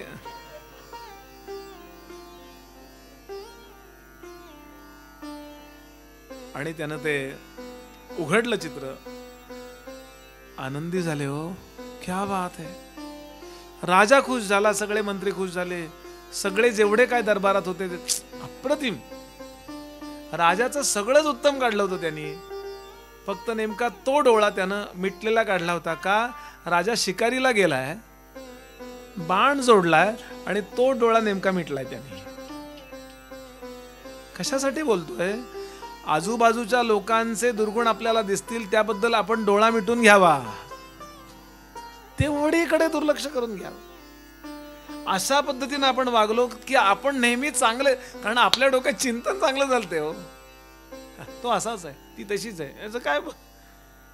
आपण जर डोक्यात कचरा साठवायचं ठरवलं तर कचरा कधीतरी त्या गाडीच्या मागे जायची वेळ येते बघा स्कूटरवर. तसं आपल्या बरोबर येणाऱ्यांचं होता कामा नये. याला निगेटिव्हिटी म्हणतात हो. कशाबद्दलही वाईट मत असणं. विनोद करा तुम्ही, मजा करा, किंवा असं वागू नये असं करा. म्हणले तुमच्याकडून तुम्हाला काय शिकवलं? दत्तात्रयांचे 24 गुरु आहेत. तुम्हाला काय शिकवलं म्हणले यांनी? असं वागू नये शिकवलं म्हणले मला. म्हणजे शिकवलंच, गुरु आहे, कबूतर आहे, कबूतर गुरु आहे त्यांचा. काय शिकवलं? प्रपंचात अडकला. ते काय झालं? कबूतर कुठेतरी बाहेर गेलं होतं, ते पक्षी असा काय आणायला, काय दाणे वगैरे आणायला गेला होता. तर एक पारधी आला आणि त्यानं असं जाळं टाकून ठेवलं, कळणार नाही असं, आणि त्याच्यावर काहीतरी म्हणजे गवत बिवत टाकलं म्हणा, आणि त्याच्यावर दाणे वगैरे असे टाकले. आता वरनं ती पिल्लं आणि ती बायको अशी आली आणि ते खायला लागले, आणि खाता खाता टक टक टक टक खाता खाता एकदम ते आवडलं गेलं आणि त्यांचे पाय अडकले. आता कबूतर आलं, तो पारधी आता संध्याकाळी येणार आहे, तो टाकून निघून गेला होता ते जाळं. भागवतातली कथा सांगतोय 11व्या स्कंदातली. आता त्या कबुतरानं काय करावं? हळू चोचीनं ते असं असं करून काढावं की नाही पिल्लानं बायकोला. अरे अरे अरे अरे काय झालं हे म्हणून तोही त्यात गेला आणि तोही अडकला. म्हणले तो यदू विचारतो त्यांना की तुम्ही यातनं काय शिकलात? असं वागू नये हे मला त्यांनी शिकवलं. निगेटिव्हिटी ज्यांच्या जवळ आहे, नकारात्मकता ज्यांच्या जवळ आहे, वाईट जे लोक आहेत ते सुद्धा आपल्याला शिकवतातच ना काहीतरी. काय शिकवतात? असं नको. एकदा हा दृष्टिकोन आला की आपण कधी कुणाचा निंदा द्वेष करत नाही. उत्तम लक्षणाबद्दल बोलतोय आपण. निंदा द्वेष करू नये, असत्संग धरू नये. कारण निंदा द्वेषाचं कारण असत्संग आहे. नको त्या लोकांबरोबर आपण राहिलो की ते असा आपल्या कानात कचरा भरत असतात. हे घ्या कचरा, आणि आम्ही त्या इंटरेस्ट नाही, हा छान आहे, इकडचे इकडून पण टाका म्हणले. निंदा द्वेष करू नये, असत्संग धरू नये, द्रव्यदारा हरू नये, बलात्कार. हे दुसऱ्याच्या पत्नीचं किंवा कुठल्याही मुलीचं, जी आपली नाहीये बायको, तुकोबांचा आहे ना अभंग की पराविया नारी रुक्मिणी समान, की माऊली समान. सगळ्या स्त्रिया बहिणीसारख्या किंवा आईसारख्या आहेत मला. आणि द्रव्य नाही, मी नाही, माझंच हे नाहीये ते मी कशाला घेऊ? असा आपला समाज होता पूर्वी. आणि गरीब लोक सुद्धा असे होते. एक राका महार नावाची गोष्ट येते. राका महार, त्याची बायको आणि त्यांची 5 वर्षाची मुलगी परकर पोलकेची, अगदी गरीब होते. आणि या गावातनं त्या गावाला चालले होते. द्रव्यदारा हरू नाही करता सांगतोय. या गावातनं त्या गावाला चालले होते. पूर्वीच्या काळी नवरा आणि बायको असे बरोबर जात नसत. थोडं अंतर त्यांच्या मध्ये असायचं. आपले आई वडील किंवा आजी आजोबा आठवा. मी त्या गोव्याला खूप वेळा जातो. तर मला पुण्यात 5-7 वर्षापूर्वी घडलेली घटना आहे. मी कोरोनाच्या आधी मला कळंगूटला गेला होतास का म्हणले. तू कळंगूटला गेला होतास का? म्हणलो नाही. मग मी त्या इकडे गेलो होतो, शिरोडा वगैरे तिकडं ह्याला वरती बाणस्तरीकडे, तुला कळेल मला. म्हणलं इथं कळंगूट कुठं आहे हो? तीर्थक्षेत्र आहे का इथे काही? हो म्हणले बुवा, तीर्थही आहे आणि क्षेत्रही आहे. मला कळंगूट बीचला नेलं होतं. माहिती नाही असं व्हायला नको म्हणून, आणि मी असंच गेलो हो छाटीवर. बापरे, गाडीतनं उतरलो नाही. चला म्हणलं, मला बघितलं कोणी तर वांदे होतील इथे.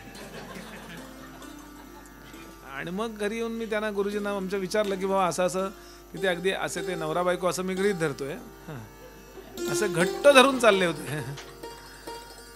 असे घट्ट धरून चालले होते एकमेकांना असे. म्हटलं मग पूर्वी हरिश्चंद्राची वगैरे कथा मला सांगत होते की त्या दोघांच्या मध्ये अंतर होतं. अयोध्येहून निघाले काशीला तेव्हा असं अंतर असायचं पूर्वी. म्हटलं मग पूर्वी प्रेम नव्हतं का? त्यांचं प्रेम नव्हतं का हरिश्चंद्राचं, तारामतीचं? आता म्हटलं हल्ली अगदी असं, म्हणजे इथून बोलायला मर्यादा आहे, आपण समजून घ्या.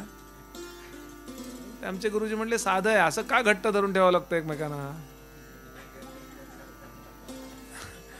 सांगायचं आहे तू लक्षात घ्याल. असं नव्हतं पूर्वी. तो राका महार आणि त्याची बायको असे अंतरावरनं चालत होते. अप्रतिम कथा आहे ऐका.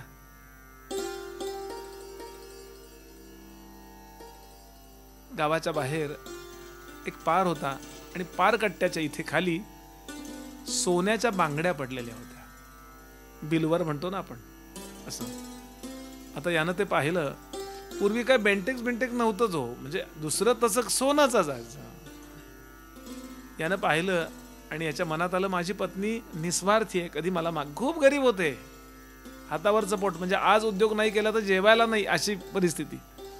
यांनी पटकन पाहिलं बायको काही मागणार नाही मला, पण हे पाहिल्यावर तिला असं मनात येऊ शकतं की असं मला नाही आहे,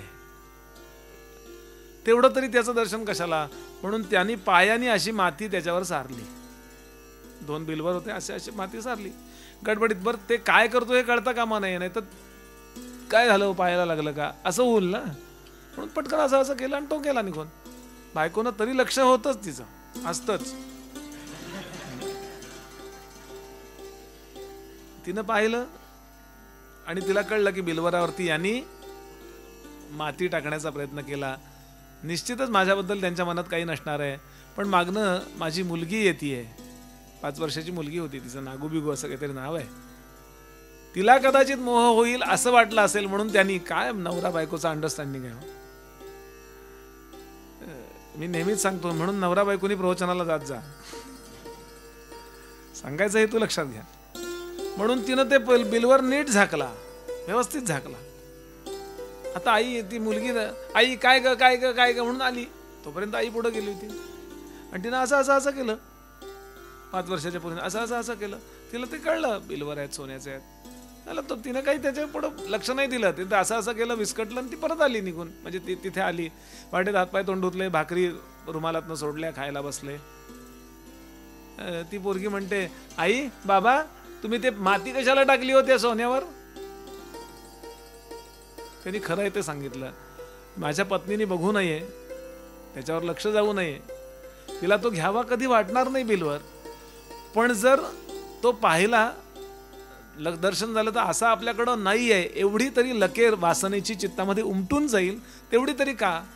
कारण एवढीशी सुद्धा वासनेची लकेर केव्हा तरी पूर्ण करावीच लागते, हे लक्षात घ्याल. खूप सूक्ष्म आहे जीवन.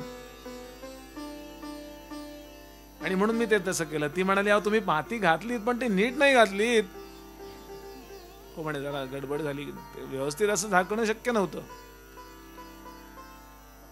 ती पोरगी भाकरी खात खात दोघांची बोलते, म्हणजे परवांचं नामदेवांचं कीर्तन वाया गेलं म्हणायचं. ते म्हणले का? त्यांनी सांगितलं नाही का, सोनं आणि रुपये आम्हा मृत्युके समान, माती आणि सोनं यात फरक दिसतो बाबा अजून तुम्हाला? काय काळ होता तो. ही अपेक्षा आहे. निदान आपण वैयक्तिक पातळीवर तरी करू शकतो ना. कारण हे ऐकल्यावर असं हा काळ राहिला नाही असंच पहिलं वाक्य मनात येतं. पण आपण तसे वागू शकतो. आपण असे वागलो तर आपल्याला सत्ययुगाच्या हिशोबानं भगवंत सगळ्या कर्मांची फलं देतो. म्हणून द्रव्यधारा हरू नये बलात्कार. हे पुढे सांगतात, वक्तयास खोदू नये. एखादा छान कार्यक्रम चाललाय, तो काही वेळा शंका येते मनात, तिथे जाऊन लगेच ओ काय बोललात तुम्ही, असं कधीही फ्लो मध्ये डिस्टर्बन्स आणू नये असा अर्थ आहे त्याचा. तो फ्लो असतो एक. कारण छान चाललंय काही महत्वाचं, इतक्यात मध्येच काहीतरी थांबा थांबा थांबा. मी पाहिलेले प्रसंग आहेत असे. कारण नास्तिक लोकही येतात प्रवचन, काही वेळा मुद्दाम आडवं लावण्याकरता येतात. माझ्या गुरुजींचं प्रवचन चाललं होतं, मी थोडा इतिहास ज्यांच्याकडे शिकलो ते भाटे बुवा म्हणून होते, पुण्यातलेच होते, गो भाटे. त्यांनी पुस्तक लिहिलंय, अनेक पुस्तकं आहेत त्यांची. राजांचा गडांचा राजा, राजांचा गड रायगड असं पुस्तक आहे त्यांचं. त्यानंतर पुण्याची पर्वती असं एक पुस्तक आहे. बरं, खूप मोठ्या मोठ्या इतिहासकारांच्या हाताखाली राहिले, त्यामुळं जे बोलायचे ते अगदी अप्रतिम बोलायचे. तर पाचोऱ्याला त्यांचं कीर्तन प्रवचन होतं, प्रवचन करायचं, त्यांचं गाणं नव्हतं म्हणून ते प्रवचन अप्रतिम बोलायचे. पाचोऱ्याला गोविंद स्वामींचे शिष्य, गोविंद स्वामी आणि कोपरकरांकडे शिकले. गन्ना कोपरकर म्हणजे कोपरकरांचे वडील यांचे. आणि अप्रतिम बोलायचे. बोलायला लागले की असं म्हणजे मशिदीला आग लावावी असं वाटायचं लोकांना, असं बोलायचं. शिवाजी संभाजी असं सांगायचे. पाचोऱ्याला प्रवचन चालू होतं, 5,000 माणसं होती ऐकायला. आणि असा अफझल खान वध सांगितला त्यांनी. एक पहिलवान उठला प्रवचन झाल्यावर, इतक्या जोरात ओरडला, असं करून ओरडला, बैलगाडी उचलली त्यांनी अख्खी. म्हणजे बैल सोडलेली होती नुसती अशी टेकून ठेवलेली. त्यावेळेला मोठ्या बैलगाड्या असायच्या, अशा हलक्या नसायच्या. अख्खी बैलगाडी उचलली आणि अशी लांब फेकून दिली. त्याला म्हटले काय? तो म्हणला मला प्रवचन सहनच झालं नाही, असं बोलायचंय. तर एका प्रवचनात एक जण खडूस कोणीतरी बसला होता, तो उभा राहिला. तुम्ही हे सांगितलं, कुठलं सांगितलं? फार पक्के होते भाऊ आमचे. काहीतरी सांगितलं त्यांनी, काहीतरी इतिहासातलं. ते म्हणलं ही शंका तुझी आहे का सगळ्यांची आहे? तो म्हणला माझी एकट्याची आहे. तुझी एकट्याची का सगळ्यांची? नाही, एकट्याची आहे. मग खाली बस, सगळ्यांचा वेळ घेऊ नकोस. लोकांनी त्याला चड्डी धरून बसवलं. गप बस गप बस गप बस. पण फ्लो गेला तो. असं खूप वेळा होतं, गाण्यात होतं, कोणीतरी काहीतरी बोलतं, काहीतरी यांचा मोबाईलच वाजतो. अशा अर्थानं तो कधी, कारण कार्यक्रम आपल्याला कुठल्या तरी एका उंचीवर नेणारा असतो. तो कुठला कार्यक्रम ह्या भाग सोडा. म्हणून वक्तया असं खोदू नये, ऐक्यतेसी फोडू नये. जी समाजाची कुठली ऐक्यता आहे ती कधी आपण तिथं गेल्यानंतर त्यांचं भांडण लागलं असं कधी होता कामा नाही. उत्तम पुरुषाबद्दल बोलतायत ते. पुढे सांगतात, विद्या अभ्यास सोडू नये काही केल्या श्रीराम. माझं जे करिअर आहे, माझ्या जीवनात मी ध्येय ठरवलंय, त्याचा विद्या अभ्यास रोज करावा लागतो. असं नाहीये की तुम्ही एकदा करून टाकलात झालं. आता कॉम्प्युटरच्या काळात तर इतकी रोज तुम्हाला नवीन आव्हान आहेत. मला माझी मुलं विचारतात, बाबा तुम्हाला काय एकदाच परीक्षा? म्हणलं माझी रोज परीक्षा असते. मी काल भागवत सांगितले तरी परत आज भागवत सांगताना ते तसं येईल असं नसतं. आपली परीक्षा रोज असते. आणि याकरता विद्या अभ्यास सोडू नये काही केल्या. तिथे बसल्यावर काय तुम्ही काय व्हायोलिन वाजवताय, काय परफॉर्मन्सला बसलाय, सकाळी मी अभ्यास केलाय याचं जे फिलिंग असतं ते आपली पॉझिटिव्हिटी वाढवतं. तोच स्वर तुम्ही तेव्हा वाजवणार असता असं नाहीये, किंवा काय तेच बोलणार असता असं नाहीये. मी आज सकाळी व्यायाम केलेला आहे, सूर्यनमस्कार, असं दिवसभर जे वाटत राहतं ना, त्यांनी आपल्या प्रत्येक सेलमध्ये व्यायाम केलाय मी, व्यायाम केलाय मी, व्यायाम केलाय मी, अशी एक पॉझिटिव्हिटी जाते. आता आज राहिलं बसा रडत. म्हणून अजिबात न करणारे मला खूप आवडतात, कारण त्यांना कधीच काहीच वाटत नाही. हे उपरोधिकपणानं बोलतोय मी. थोडं नाम गाऊया आणि पुढच्या.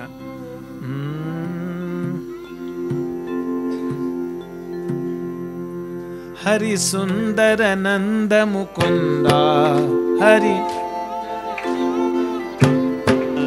हरि सुंदर नंद मुकुंदा, हरि सुंदर नंद मुकुंदा, हरि नारायण हरि ओम, हरि नारायण हरि ओम, हरि नारायण हरि ओम, हरि नारायण हरि ओम, हरि केशव हरि गोविंदा, हरि केशव हरि गोविंदा, हरि केशव हरि गोविंदा, हरि केशव हरि गोविंदा, हरि नारायण हरि ओम, हरि नारायण हरि ओम, हरि नारायण हरि ओम, हरि नारायण हरि ओम.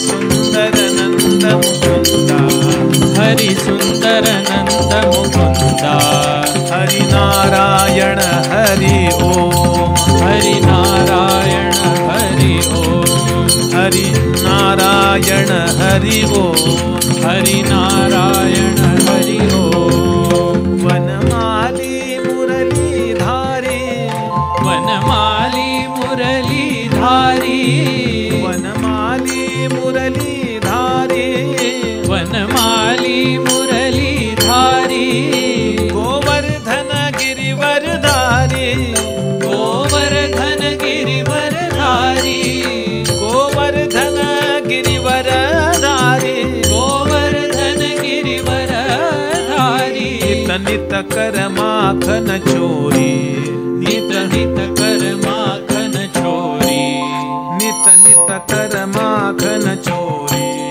नित नित कर माखन चोरी हरि नारायण हरि हरि नारायण हरि ओम हरि नारायण हरि ओम हरि नारायण हरि ओम हरि सुंदर नंद मुकुंदा हरि सुंदर नंद मुकुंदा हरि हरि सुंदर नंद मुकुंदा हरि सुंदर नंद मुकुंदा हरि नारायण हरि हरि नारायण हरि ओम हरि नारायण हरि ओम हरि नारायण हरि ओम श्री राम जय राम जय जय राम श्री राम जय राम जय जय राम श्री राम जय राम जय जय राम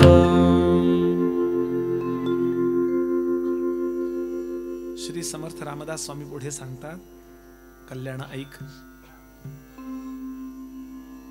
काही लोक भांडखोरपणा करणारे असतात. आपण कधी भांडू नये. तोंडाळासी भांडू नये, वाचाळासी तंडू नये, संत संग खंडू नये अंतर्यामी. एक आपली परिपक्वता आपण जपावी. लोकांच्या विचार प्रवाहामध्ये आपण उडी मारून त्यांच्याबरोबर वाहून जाऊ नये. पुढे सांगतात, क्षण क्षणा रुसो नये. खूप मुलांना सवय असते, रुसून बसतात. काही वर्षांत कोणी विचारत नाही हो. आपल्यावर प्रेम करणारी माणसं आपल्या रुसण्याची नोंद घेतील हो, नाही असं नाही. पण काही वर्षांत आपल्या ती रुसायची जी टेंडन्सी झाली आहे ना आपली, ती परक्या ठिकाणी गेल्यानंतर कोणी परदेशात गेला, रुसून बसला, विचारणार कोण? माझ्या स्वतःच्या प्रसन्नतेकरता मी लोकांवर अवलंबून राहणं हा केवढा पराधीनपणा झाला. नाही, केव्हा तरी ठीक आहे असं काही आपल्याला, कारण मानवी मन म्हटल्यानंतर त्यामध्ये सद्गुण दुर्गुण असणार आहेत, पण ते मला टॅकल करता आले पाहिजेत, कारण ते माझेच आहेत. क्षण क्षणा रुसो नये, लटिका पुरुषार्थ बोलू नये. बोलताना अगदी खूप बोलतात लोक की असं आहे तसं आहे, मी असं करीन, मी तसं करीन, अमुक करीन. ते आम्हाला लहानपणी कविता होती, गणपतवाणी बिडी पिताना चघळायाचा नुसतीच काडी, म्हणायाचा अन मनाशीच की या जागेवर बांधीन माडी. लटका पुरुषार्थ बोलू नये है ना. उत्तर बायकात बडबडला, तो उत्तर विराट पर्वतला. नाही, उलट कमी बोलावं आणि जास्त करून दाखवावं. आपल्या अशी माणसं बघायला मिळतात की कमी बोलतात आणि केवढं काम आहे. आता जगानं चकित व्हावं असं काम आहे. जग चकित झालंय, अख्खी पृथ्वीवरचे सगळे राजे लोक. आणि आपल्याला अशी माणसं बघायला मिळतात, उत्तम पुरुष. मूर्ख लोकही बघायला मिळत आहेत. मी एंटरटेन करतोय, बाकी काही मला कोणाबद्दल काही म्हणायचं नाहीये. ते सांगतात, केल्या विण सांगू नये आपुला पराक्रम. पुढे सांगतात, सुखा अंग देऊ नये. खूप महत्वाची ओवी आहे. मी मधल्या ओव्या स्किप करतोय, 4-5. सगळ्या ओव्या महत्वाच्या आहेतच म्हणा, पण मला जास्त हे वाटतं, आपलं शरीर सुखाला देऊन टाकू नये, सुखा अंग देऊ नये, प्रयत्न पुरुषे सांडू नये, पराधीन होऊ नये कदा काळी. एकदा ते सुखाला देऊन टाकलं, अमुक वाजता उठा, नाही जमत हो. मी नेहमी सांगतो बॅलन्स ठेवा, 5 ते 6च्या दरम्यान उठा. खूप अगदी 3ला आम्ही आला, 2:45ला उठायला लागायचं गडावर. आता मग म्हणून तुम्हाला पण उठवीन का मी, मला त्रास झाला तर तुम्हाला, असं नाही. अर्थात याच्या आधी उठत असेल तर बेस्ट आहे. तर बुवानी सांगितलं आता 6 पर्यंत झोपून राहिलंच पाहिजे, असं नव्हे. पण मी बॅलन्स सांगतोय, 5 ते 6च्या दरम्यान जो उठतो ना त्याला 4ला उठायला त्रास होणार नाही. पण जो 8ला उठतो तो 4ला म्हणजे मध्यरात्र आहे त्याची. ती वेळेवर आवरता यावं. नाही कोमट पाणी असेल तसं झटकन, आंघोळ 2 मिनिटात होते. नॉर्मल जेव्हा चांगली व्यवस्थित असेल तेव्हा चांगली करा. पण अशी वेळ येते परगावी गेल्या गार पाणी, आंघोळ कशी पटपट झाली आंघोळ, अंगाला गार पाणी कळेपर्यंत पुसून टाकायचं, आजारी पडायचंच नाही. या युक्त्या कराव्या लागतात. अमुक एक असेल तर माझं नडतं, नसेल तर माझं नडतं, याला सुखा अंग देणं म्हणतात. सुखाला अंग देऊन टाकणं. अमकी गादी नसेल तर झोप लागत नाही. काय प्रवचन कीर्तनात गाद्या असतात काय? फक्त माझं प्रवचन ठेवा.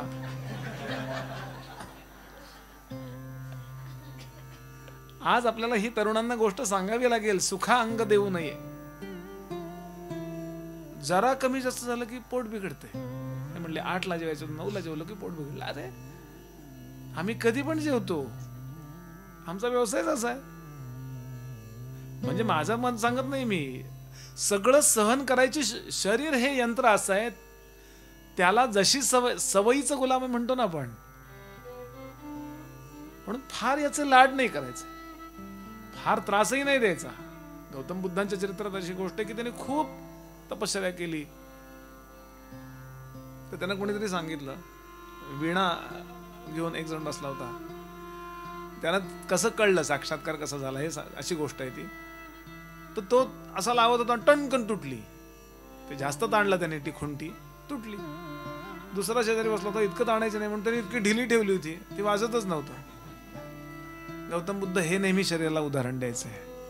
इतकंही याला ताणू नका की ते तुटेल, आणि इतकंही ढिलं सोडू नका की पोट सुटेल. असा अर्थ आहे समर्थांच्या. सुखा अंग देऊ नये, प्रयत्न पुरुषे सांडू नये, कष्ट करिता त्रासू नये निरंतर. काही वेळा कसं होतं, आपली म्हणून एक आवड निर्माण होते, त्याच्या विरुद्ध काही आलं ना की माणसं नाही सहन करू शकत. नाही, किती कष्ट झाले तरी माझ्या आनंदात काही नाही कमी होणार, मी करणार कष्ट, आणि केव्हा एकदा संपेल असंही नको. कष्ट करताना कष्ट एन्जॉय करा, आणि ही सवय ठेवा. सभेमध्ये लाजू नये, सभेचं टेन्शन कधी घेऊ नये, आपला परफॉर्मन्स व्यवस्थित करा, संपला विषय. कारण खूप लोकांना त्याचं एक्झाम टेन्शन असतं ना. किती सायकोलॉजीचा अभ्यास असेल समर्थांचा. बाष्कळपणे बोलू नये, आपल्या बोलण्यात एक गंभीरता पाहिजे. काय म्हणजे लक्ष द्यावं लोकांनी, असं बोललं पाहिजे की नाही. आता बडबड बडबड बडबड बडबड बडबड करतात लोक, आणि नंतर कळतं यातलं 90% आपण नसतो बोललो तर चाललं असतं, आणि उरलेलं 10% आपण बोलल्यामुळे घोटाळे झाले. म्हणजे 100% गप्प बसायला पाहिजे होतं. पैज होड घालू नये काही केल्या, कुणाशी पैजा लावत बसू नये. याने आपलं जीवन वाया. आज सध्या मित्रांनी खूप चालतं बघा, आणि यात मरतात माणसं. ते रील येतं बातम्यामध्ये की रील कराय करता रेल्वेवर चढला तो, आणि वरची ती हाय टेन्शन तार लागली, कोळसा झाला त्याचा. किंवा धबधब्यात असा सेल्फी काढायला गेला, येतं ना. घाबरून नाही करायचं, मी करणार नाही म्हणून नाही करायचं. माझं साहस तो कोण चेक करणार. चांगल्या कार्याकरता साहस करणं भाग वेगळा आहे, पण अशा पैजा लावून असे आपले जीवन कधी व्यर्थ घालवू नये. बहुत चिंता करू नये. काही लोकांना उगाच चिंता करायची. काळजी करणारी माणसं असतात ना, ती निमित्त काढून काढून काळजी करत असतात. एक माणूस असाच काळजी करतो. आज कुठली काळजी म्हणलं, तो म्हणला आज काळजी करायला काही विषय नाहीये, कशाची काळजी करावी याची काळजी करतोय. बहुत चिंता करू नये. काय समर्थ असतील ना, मला असं कुठली उभी अशी धरून अशी त्यांची मिठी मारावी समर्थांना असं वाटतं. काय बहुत चिंता करू नये, निसुगपणे राहू नये, बेसावध राहू नये. अमुक दिवशी मला परीक्षा आहे, चिंता करायची नाही हे टोक आहे. पण याबरोबर निर्धास्त असंही नाही, निसुकपणे राहू नये, परस्त्री ते पाहू नये पापबुद्धी. पुन्हा पुन्हा येतो बरं ही उभी, पुन्हा पुन्हा समर्थ. आपल्या संस्कृतीचा केंद्रीभूत बिंदू आहे. कोणाचा उपकार घेऊ नये, घेतला तरी तो राखू नये. खूप काही लोकांवरच अवलंबून राहायचं. नाईलाज झाला, अगदी आगतिक आहोत आणि एखाद्याचा उपकार घेतला, काय इलाज नाही हो. रामाने पण विश्वामित्रांचा उपकार घेतलाच ना, इतका पराक्रमी महापुरुष, पण तरी विश्वामित्रांना आणि त्यांनी प्रसन्नतेने शिकवलं. उपकार घेऊन याचा अर्थ असा असं करा असं नव्हे, पण संकटात होतच ना, काही वेळा संकट आपल्यावर असं असतं की घ्यावा लागतो. पण असे आपली टेंडन्सी नका. का आहे का गणेशराव तबला जरा द्यावा मला, कीर्तनाला नाही. अरे तू घे ना लेका, तुला 12 महिने कीर्तन करायचंय. नाईलाज झाला तर गणेशरावांचा तबला घ्या. कोणाचा उपकार घेऊ नये, घेतला तरी राखू नये, परपीडा करू नये विश्वासघात. काय विस्तार करायची गरज नाही. माझ्यावर विश्वास नाहीत त्यांचा, कधी मी विश्वासघात करू नये. शौचे विण असू नये. सगळ्या शौच याचा अर्थ सगळी स्वच्छता. कुठल्या कुठल्या प्रकारची स्वच्छता? शरीर, वाणी, मन, धन आणि उपभोग, या 5 गोष्टींची स्वच्छता आहे. आणि त्यात सगळ्यात महत्वाची स्वच्छता आहे ती अर्थ, म्हणजे पैसे. सर्वेषामेव शौचानाम अर्थशौचम विशिष्यते, महाभारत. माझ्या घरात एकही रुपया असा येता कामा नये ज्याच्यावर माझा अधिकार नाहीये. हे अर्थशौच आहे. शरीर स्वच्छ असावं हे कळतंय आपल्याला, हात स्वच्छ असावे, अमुक असावं वगैरे, कपडे सगळं कळलंच. वाणी स्वच्छ असावी, म्हणजे शक्यतो कमीच बोलावं, आणि जे बोलू ते आणि पाणी लोणी नको. हे काही कोणाच्या जातीचा नाहीये मुद्दा, लक्षात घ्यायला. कारण अर्थ एकच आहे ना. मी एक विचार करतो, रामदास सांगे खून, काय अर्थ काढाल तुम्ही याचा? आणि रामदास सांगे खूण, काही फरक आहे? मला परवा फोन आला बँकेत ना, बुवा तुम्हाला लोणची गरज आहे का? लोणची.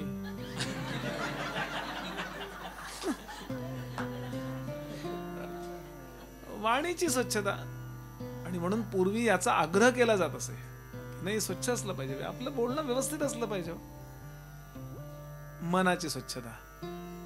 आता झाला या विषय.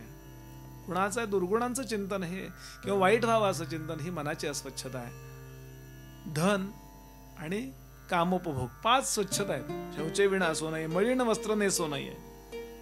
घाणेरडे कपडे घालून फिरत असतात लोक. म्हटलं हे काय पडलंय? म्हटलं भिकारीण सुद्धा म्हणणार नाही आपलाय म्हणून. काहीतरी का नाही धुवायचं? का नाही स्वच्छ ठेवायचं? का अस्वच्छ राहायचं? व्हाय? दुसऱ्याला काय वाटतं याचा मुद्दा नाही. मला फार अप्रतिम वाक्य आहे का हिंदी संताचं, जो बाहर की गंदगी बर्दाश्त कर सकता है वो अंदर की गंदगी भी बर्दाश्त कर लेता है. म्हणून बाहेरून स्वच्छतेला सुरुवात आहे, व्यवस्थित क्लीन. असं पुढे सांगतात, जाणार असं पुढसो नये, कोठे जातोसे म्हणू नये. पूर्वी पद्धत होती विचारू नये, आणि जर विचारलं तर काय व्हायचं आपल्याला आठवतंय? कुठं निघालात बाबा? ये इकडे.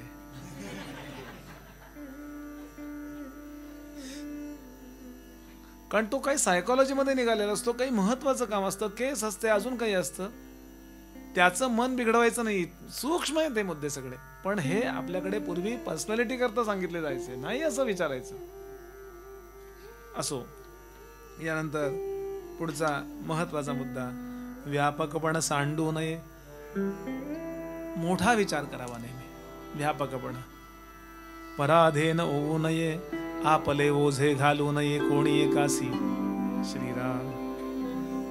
पुढे सांगतात, पत्रे विण पर्वत करू नये. रजिस्टर करावे सगळ्या गोष्टी. पत्रे विण पर्वत करू नये. कुठलाही व्यवहार, कर्ज, काही पत्रे विण करू नये. कळला का मुद्दा? रजिस्टर केलंच पाहिजे. ते सुद्धा हिनाचे ऋण घेऊ नये. हलक्या दर्जाच्या लोकांकडून काही घेऊ नये. आणि गोही विण जाऊ नये राजद्वारा. आपल्याजवळ सगळे कागदपत्र व्यवस्थित असल्याशिवाय न्याय मागायला जाऊ नये. हे राजकारणातला याच्यातला विषय आहे, म्हणजे व्यवहारातला. पुढे समर्थ सांगतात बहुतान्न खाऊ नये. काही लोक जेवायला बसले ना की आपले जेवत असतात, जेवण चालूच आहे आपलं, गरज नसते इतकी. एक कोकणातला माणूस म्हणे, रम्या नावाचा काहीतरी नाव द्या घ्या त्याला, तो गिरगावला गेला मामाकडं. सकाळी उतरला 6-6:30ला घरी गेला, आंघोळ बिंघोळ केली. आता 7-7:30ची त्याला ट्रेन, त्या मामाला ट्रेन पकडायला लागायची. तर तो जेवायला बसला, सकाळी खाऊन जायचा तो पोळी भाजी. अरे आंघोळ झाली तर तूही बस पोळी खायला. बसला तो. मामाने आपल्या 2 पोळ्या खाल्ल्या, बटाट्याची भाजी तेवढेच डब्यात घेतले, निघतोय. हा जेवतोय, 2 पोळ्या खाल्ल्या, 4 पोळ्या खाल्ल्या. म्हणे मामी वरनं कणकीचे डबे काढतीये, पुन्हा कणिक मिळतीये. 20 पोळ्या खाल्ल्या होत्या त्यांनी. शेवटी मामा उपरोधिकपणानं म्हणाला, अरे रम्या मध्ये पाणी बिणी पी. तो म्हटला माझा नियम आहे, अर्ध जेवण झाल्याशिवाय मी पाणी पित नाही. म्हणजे हे अर्धच झालं का तुझं? समर्थांची ओवी आहे, ती पुढे येईल कदाचित. अन्न आपण खातो का अन्न आपल्याला आतून खातं याचा विचार करा. आपण खातो अन्नासी का अन्न खाते आपणासी. आपण साखर खातो का साखर आत गेल्यावर आपल्याला आतनं खाते, कॅल्शियम खाते. आहे ना ते? ही 350 वर्षापूर्वीची उभी आहे, 450. म्हणून कधी बहुत अन्न खाऊ नये. गोंदवलेकर महाराज म्हणायचे नेहमी एवढं जेवावं की परत जेवायला बसवल्यावर परत आपण तेवढंच जेवू शकलो पाहिजे, असं महाराजांचं वाक्य आहे. आरोग्य त्याच्यातच आहे, लक्षात घ्या. आरोग्याच्या काही गोष्टी, छान आंघोळ ज्याला करता येते, ज्याला वेळेवर झोपता येतं, वेळेवर उठता येतं, आपला थोडासा व्यायाम, जो आपला ब्रीदिंग कॅपॅसिटी आपली फुफ्फुसाची लहान होऊन जातात व्यायाम न केल्याने. आणि अन्न, या गोष्टी ज्याच्या व्यवस्थित आहेत. युक्ताहार विहारस्य हा गीतेतला श्लोक. आणि असं आपलं जीवन असावं. ते सांगतात बहुत निद्रा करू नये, बहुतसी वस राहू नये पिसुणाचे थे. नातेवाईकांकडं फार दिवस आपले आहेच आहेत. 15 दिवस एक जण आला हो, असाच मामा. मग असा मामा आहे म्हणला. मी बायको म्हणली या मग आता काय करणार. मामा आलेत असं तिनं नवरा आल्यावर सांगितलं. म्हटलं बर खाणं पिणं अमकं तुमकं चाललंय. नवरा म्हणला कधी जाणार तुझा मामा. ती म्हणली मला मामा नाहीच आहे. हो का म्हणे. मग तू काय म्हणली. मला वाटलं तुमचा मामा आहे. पूर्वीची गोष्ट आहे ही हरदासी कथा. ते म्हणले मामा घरचे लोक आठवण काढत असतील ना. हो म्हटले टेलिफोन आणा त्यांनाही बोलावून घेतो. हे विनोद आहे पण यातला मुद्दा लक्षात घ्याल की कधी आळकेपणानं आपला गौरव कधी सोडू नये असं त्यांना समर्थांना म्हणायचे. पुढे सांगतात धूम्रपान करू नये. कुठलंही व्यसन जीवनात असतं कामा नये. उन्मत्त द्रव्य सेवू नये. आणि असं करणारे जे आहेत बहुचकासी करू नये मैत्री कदा. उत्तम लक्षण. ह्याला उत्तम लक्षण. काही नाही माझ्या जीवनात व्यसन होणार. शंकराचार्यांनी 2 व्यसनं सांगितली आहेत. व्यसनानि संति बहुशो. व्यसनानि संति बहुशो. हरिपाद व्यसनानि संति बहुशो. व्यसनद्वयमेव केवलम व्यसनम. 2 व्यसन आहेत म्हणाले. व्यसनद्वय केवलम हि हो व्यसनम. काय विद्याभ्यसनम व्यसनम. विद्याभ्यसनम व्यसनम अथवा हरिपाद सेवनम व्यसनम. राम राम राम हरे हरे राम राम राम राम कापते राम राम राम राम रघुत्तम राम. व्यसन दशा म्हणजे त्याच्याशिवाय सोडवत नाही ती व्यसन दशा आहे म्हटलं. बरं सोडवतच नाही हो. बघा ना अगदी किती धो पाऊस येऊ देत, काय वाटेल ते होऊ देत, तंबाखू भिजू देत नाही बघा तो.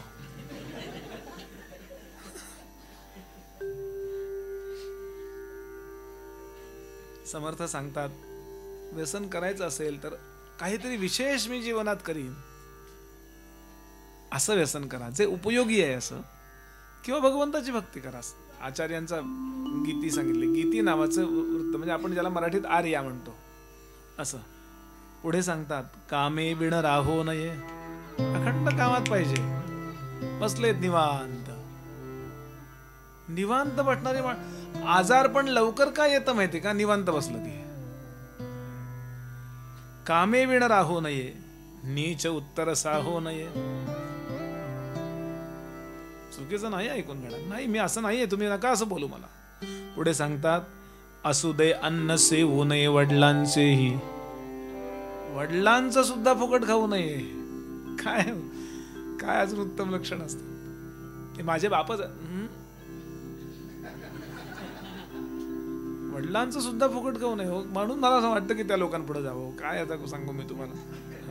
पुढे सांगतात, तोंडी शिवी असू नये. शिवीनीच सुरुवात करतात बघा काही लोक. तोंडात शिवी म्हणजे वाईट. आमच्या जुने कीर्तनकार सांगायचे, एका माणसाला सांगितलं, बाबा रे घरात लग्न आहे बरं बहिणीचं, तेव्हा तू काही वाईट तिकडे वाईट कायम तू काहीतरी घाणेरडं, तो तोंडाला कुत्रा बांधल्यासारखं काहीतरी बोलत असतोस घाणेरडं, अनाप शनाप बघताय तू, असं बोलू नकोस. इतका रागवला. काय मी रागवतो म्हणलं, त्यांनी आता उद्या लग्न आहे तर तू काही नाही म्हणला, मी बोलणार पिंडा एवढा भात खाईन आणि मुडद्यासारखं पडून राहीन, तिकडं मंडपाला आग लागू देत, नवरा नवरी मरून जाऊ दे. अरे म्हणजे सगळं बोललास तू त्यात.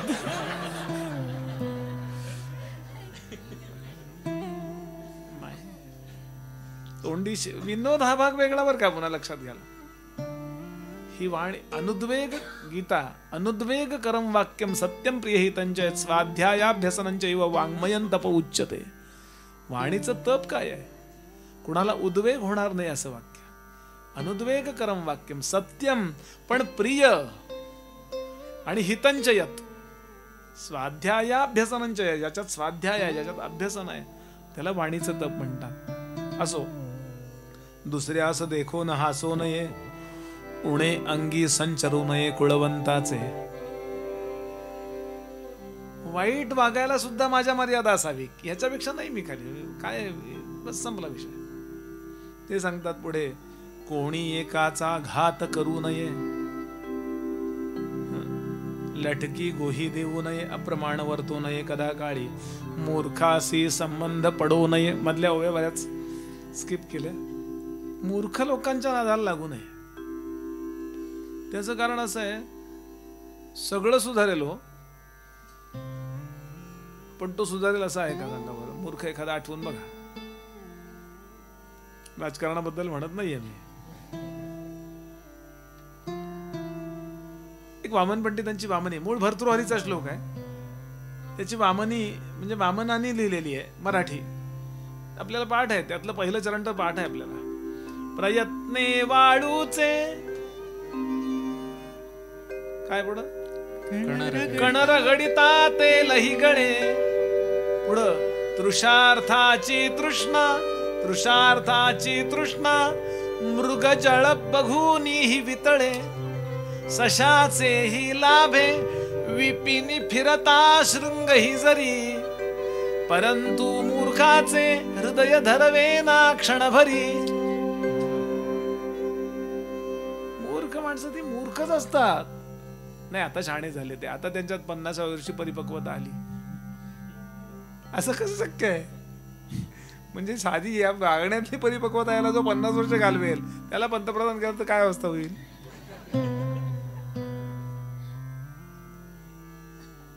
शार्पनेस जो आहे ना, तो पाहिजेच ना, तो शिकवून येत नसतो.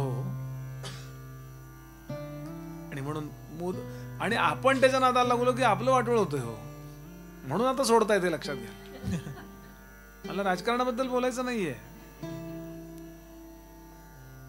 एखादा ते सांगतात की सिंह के बन में घुसिए, सरपन के मुख अंगुली दीजिए. सगळे पण मूर्ख मित्र कबू नहीं करिए.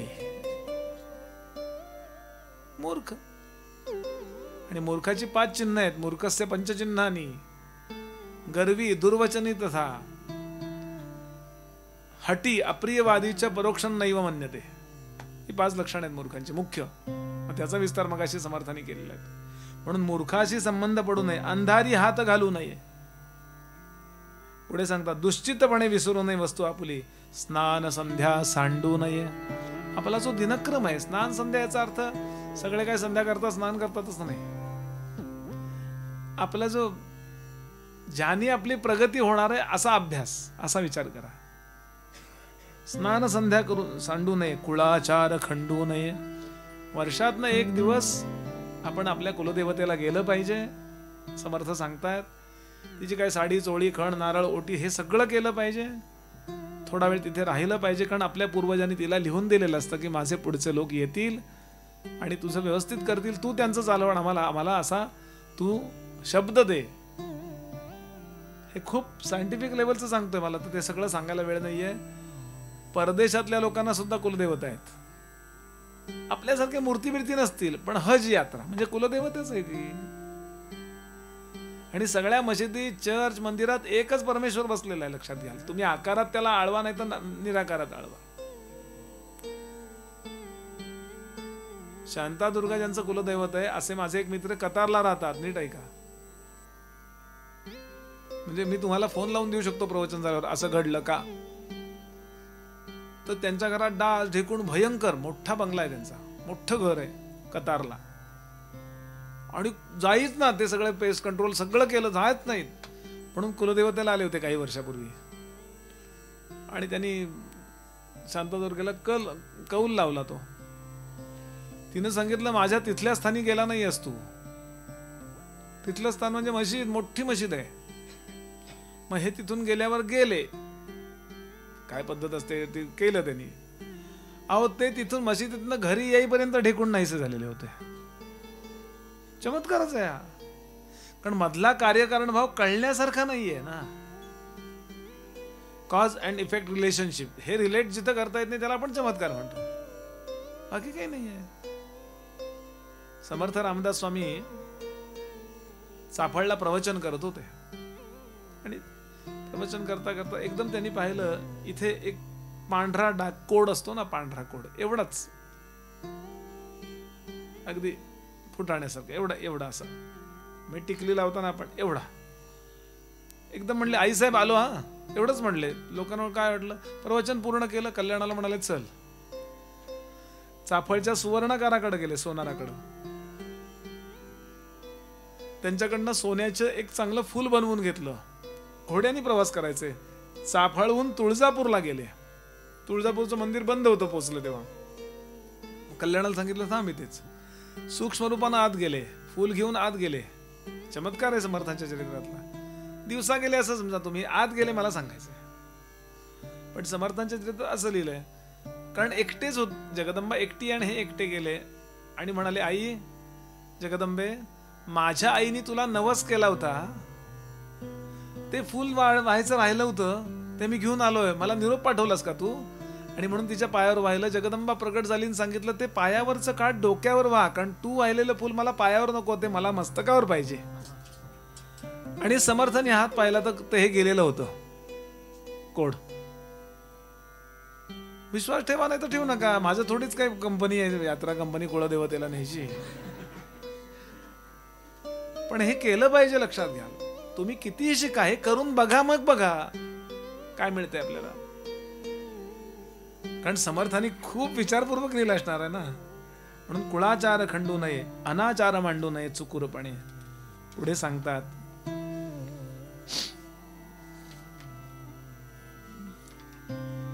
हरिकथा सांडू नये. उत्तम राहायचं असेल तर भगवंताची कथा नेहमी ऐकत राहा. रामराय कसे होते ऐका, कृष्ण कसे होते ऐका, संतांची चरित्र ऐका, यशस्वी महापुरुषांची चरित्र ऐका. आणि याकरता वेळ काढा. हरिकथा सांडू नये, निरूपण तोडू नये. अद्वैत नावाची जी काही सिद्धी आहे, वेदांत जे सांगतो विश्व मिथ्या आहे, या भानावर दिवसात एकदा तरी जाता आलं पाहिजे आपल्याला, की आपल्यावरचा या जगाचा मोठा प्रभाव आहे ना, तो कमी होतो. निगेटिव्हिटी तर निश्चित कमी होते. शंकर एवढं विष पिऊन का पचवू शकले? कारण ते रामनाम घेत होते.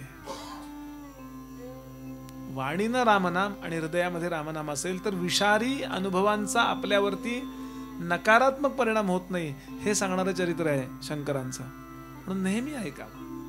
बघा, आपण प्रवचन कीर्तनावरून घरी गेल्यावर आपण व्हेंटिलेट झालेलो असतो, मोकळं. ती अशी तो असा असं झालेलं असतं. आणि हे घरातलं कमी झालं म्हणून आपण त्या सिरियल बघतो, आणि ते बघत रडतात माणसं. घरातलं दुःख तेवढे अश्रू बनले संपत नाहीत आमचे, म्हणून त्याच्याकरता. म्हणून परमार्थास मोडू नये प्रपंच बळे, देवाचा नवस बुडवू नये, आपुला धर्म उडवू नये, भलते भरी भरू नये विचारे विण. पुढे सांगतात गुरु विरहित असू नये. एकटे बसा आणि ज्याचं त्याने ठरवा की आपण कुठल्या संतांना शिरोधार्य मानता का. मानत असालच, माझ्या मताने असं नसतं कोणी, पण एकही मनुष्य असा असता कामा नये ज्याला गुरु नाहीये. प्रत्यक्षात अनुग्रह वगैरे घेणं नंतरचा भाग आहे, हे ज्ञानोबाना माना. सगळ्या संतांना मी मानतो, पण मला रामदास स्वामी खूप आवडतात, किंवा मला तुकोबा आवडतात, किंवा मला गजानन महाराज आवडतात, काही चालेल, किंवा पापा आवडतात आपले अद्वैतानंद स्वामी, काही चालेल. पण अगदी विचार करून ठेवा, अशी वेळ येऊ नये पण मरणाची वेळ आली तर मी कुणाचं स्मरण करीन. ज्ञानेश्वरीतल्या पहिल्या अध्यायातली 65वी ओवी आहे की सज्जने आपुला म्हणितला. असं ज्ञानोबांचं प्रेम मिळवा की ज्ञानोबांना वाटावं हा बुवा चांगला आहे हो, असं माझ्याबद्दल वाटावं. म्हणून समर्थ सांगतात गुरु विरहित असो नये. कितीही सद्गुणी असा, किती पराक्रमी असा, किती तुमचे फेसबुकवर फ्रेंड असू द्यात, काय वाटेल ते, किती तुम्ही काय असेल तरी, पण एक अध्यात्मातला कोणीतरी अधिकारी समर्थ, आपली संस्कृती असं सांगते. आणि पहा आपण आता पूर्वज काढून रामराय, माझे गुरुजी सांगायचे, रामराय उभे होते, निवडणूक अशा अर्थानं घ्या, उभे होते तेव्हा त्यांच्या पाठीमागं वसिष्ठ बसलेले होते. कृष्ण उभे होते तेव्हा त्यांच्या पाठीमागं सांदीपनी बसलेले होते. हरिहर आणि बुक्क कर्नाटकामध्ये उभे होते, त्यांच्या पाठीमागं विद्यारण्य स्वामी बसलेले होते. छत्रपती शिवाजी महाराज जेव्हा उभे होते महाराष्ट्रामध्ये, त्यांच्या पाठीमागे तुकाराम महाराज आणि रामदास स्वामी बसलेले होते. आता सगळेच उभे.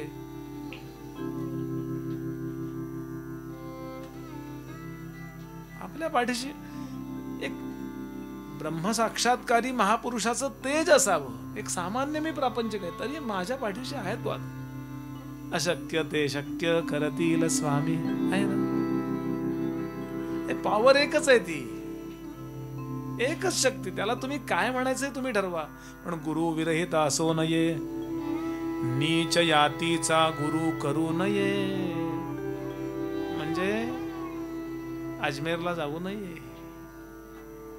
आपले संपले काय सगळे. समर्थांच्या ओव्या आहेत. कित्येक दावल मरकास जाती, कित्येक पिरास बसती, कित्येक तुर्क होती आपुले इच्छेने. त्या काळात सुलतानांची सत्ता होती. त्या काळात मोठे मोठे लोक आपला आडनाव सुलतान लावत होते, असं वर्णन आहे इतिहासात. म्हणजे पंढरपूरचे वगैरे असे गुरुजी होते, सगळे होते असं नाही, पण काही की विश्वनाथ भट्ट सुलतान असं लावायचे आणि बादशाह असायचं, ते त्यांना मुजरे करायचे. नीच यातीचा गुरु करू नये याचा अर्थ हिंदू पाहिजे, तो आपला पाहिजे, तो रामकृष्ण हरी मानणारा पाहिजे. कारण चमत्कार नावाची गोष्ट कोणी करू शकतो. चालले ते मोरपिसानी असं हे काढायला नाही.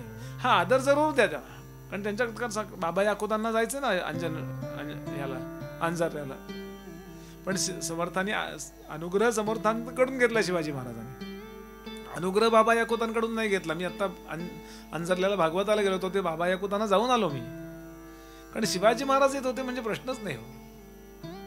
आदर जरूर द्यावा, पण आपला गुरु, कारण तो जर धर्म सोडाल त्यांनी सांगितलं तर सोडाल का तुम्ही. कुलदेवतेच्या मूर्ती घरातनं फेकून द्या असं सांगितलं तर ऐकाल का तुम्ही. म्हणून नीच यात्रेचा गुरु करू नये. जिणे शाश्वत मानू नये वैभवेसी. पुढे सांगतात सत्य मार्ग सांडू नये, असत्य पंथे जाऊ नये, कदा अभिमान घेऊ नये असत्याचा. अपकीर्ती ते सांडावी, सत्कीर्ती वाढवावी, विवेके दृढ धरावी वाट सत्याची. भले असं वागणाऱ्याला 2 रुपये कमी मिळतील, असं वागणाऱ्याचे जगामध्ये सोशल मीडियावरती मित्र कमी असतील, असं वागणाऱ्याला ऐहिक यश कदाचित कमी मिळेल, पण त्याच्या आतमध्ये एक प्रकारे परिपक्वता नांदेल आणि त्याचा परिणाम तो कायम आतमध्ये आनंदात राहील. म्हणले पण यांचा सत्कार बित्कार काही केला नाही. नको सत्कार, करायचं काय? कारण खरं बोलणं, खरं वागणं हे असा शौक आहे तो सगळ्यांना परवडत नाही. बघा आपल्यापैकी अनेकांना अनुभव असेल, जे खरे काम करतात ना ते मागे राहतात. क्वचित असं होतं की ते पुढे आले, तोही परत प्रारब्धाचा भाग असतो, तिकडे आपल्याला जायचं नाहीये. पण माझ्या जीवनात काही निश्चित ठरलेलं आहे आणि मी तसा वागेन, असा एक थोडा अभिमान चित्तामध्ये धारण करावा. आणि हे जर गुण घेतले नाहीत तर ते म्हणून मनुष्य अवलक्षण ऐकतयांचं लक्षण पुढील समासे. हे जर आता मी सांगितलेलं तुम्ही वागला नाहीत तर तुम्ही अवलक्षणी व्हाल, कुविद्या लक्षण आपल्याला प्राप्त होईल. असं नको असं आपल्याला समर्थ सांगतायत. एक 10 मिनिटाचा ब्रेक घेऊया. गोपाल कृष्ण भगवान की जय. जय जय रघुवीर.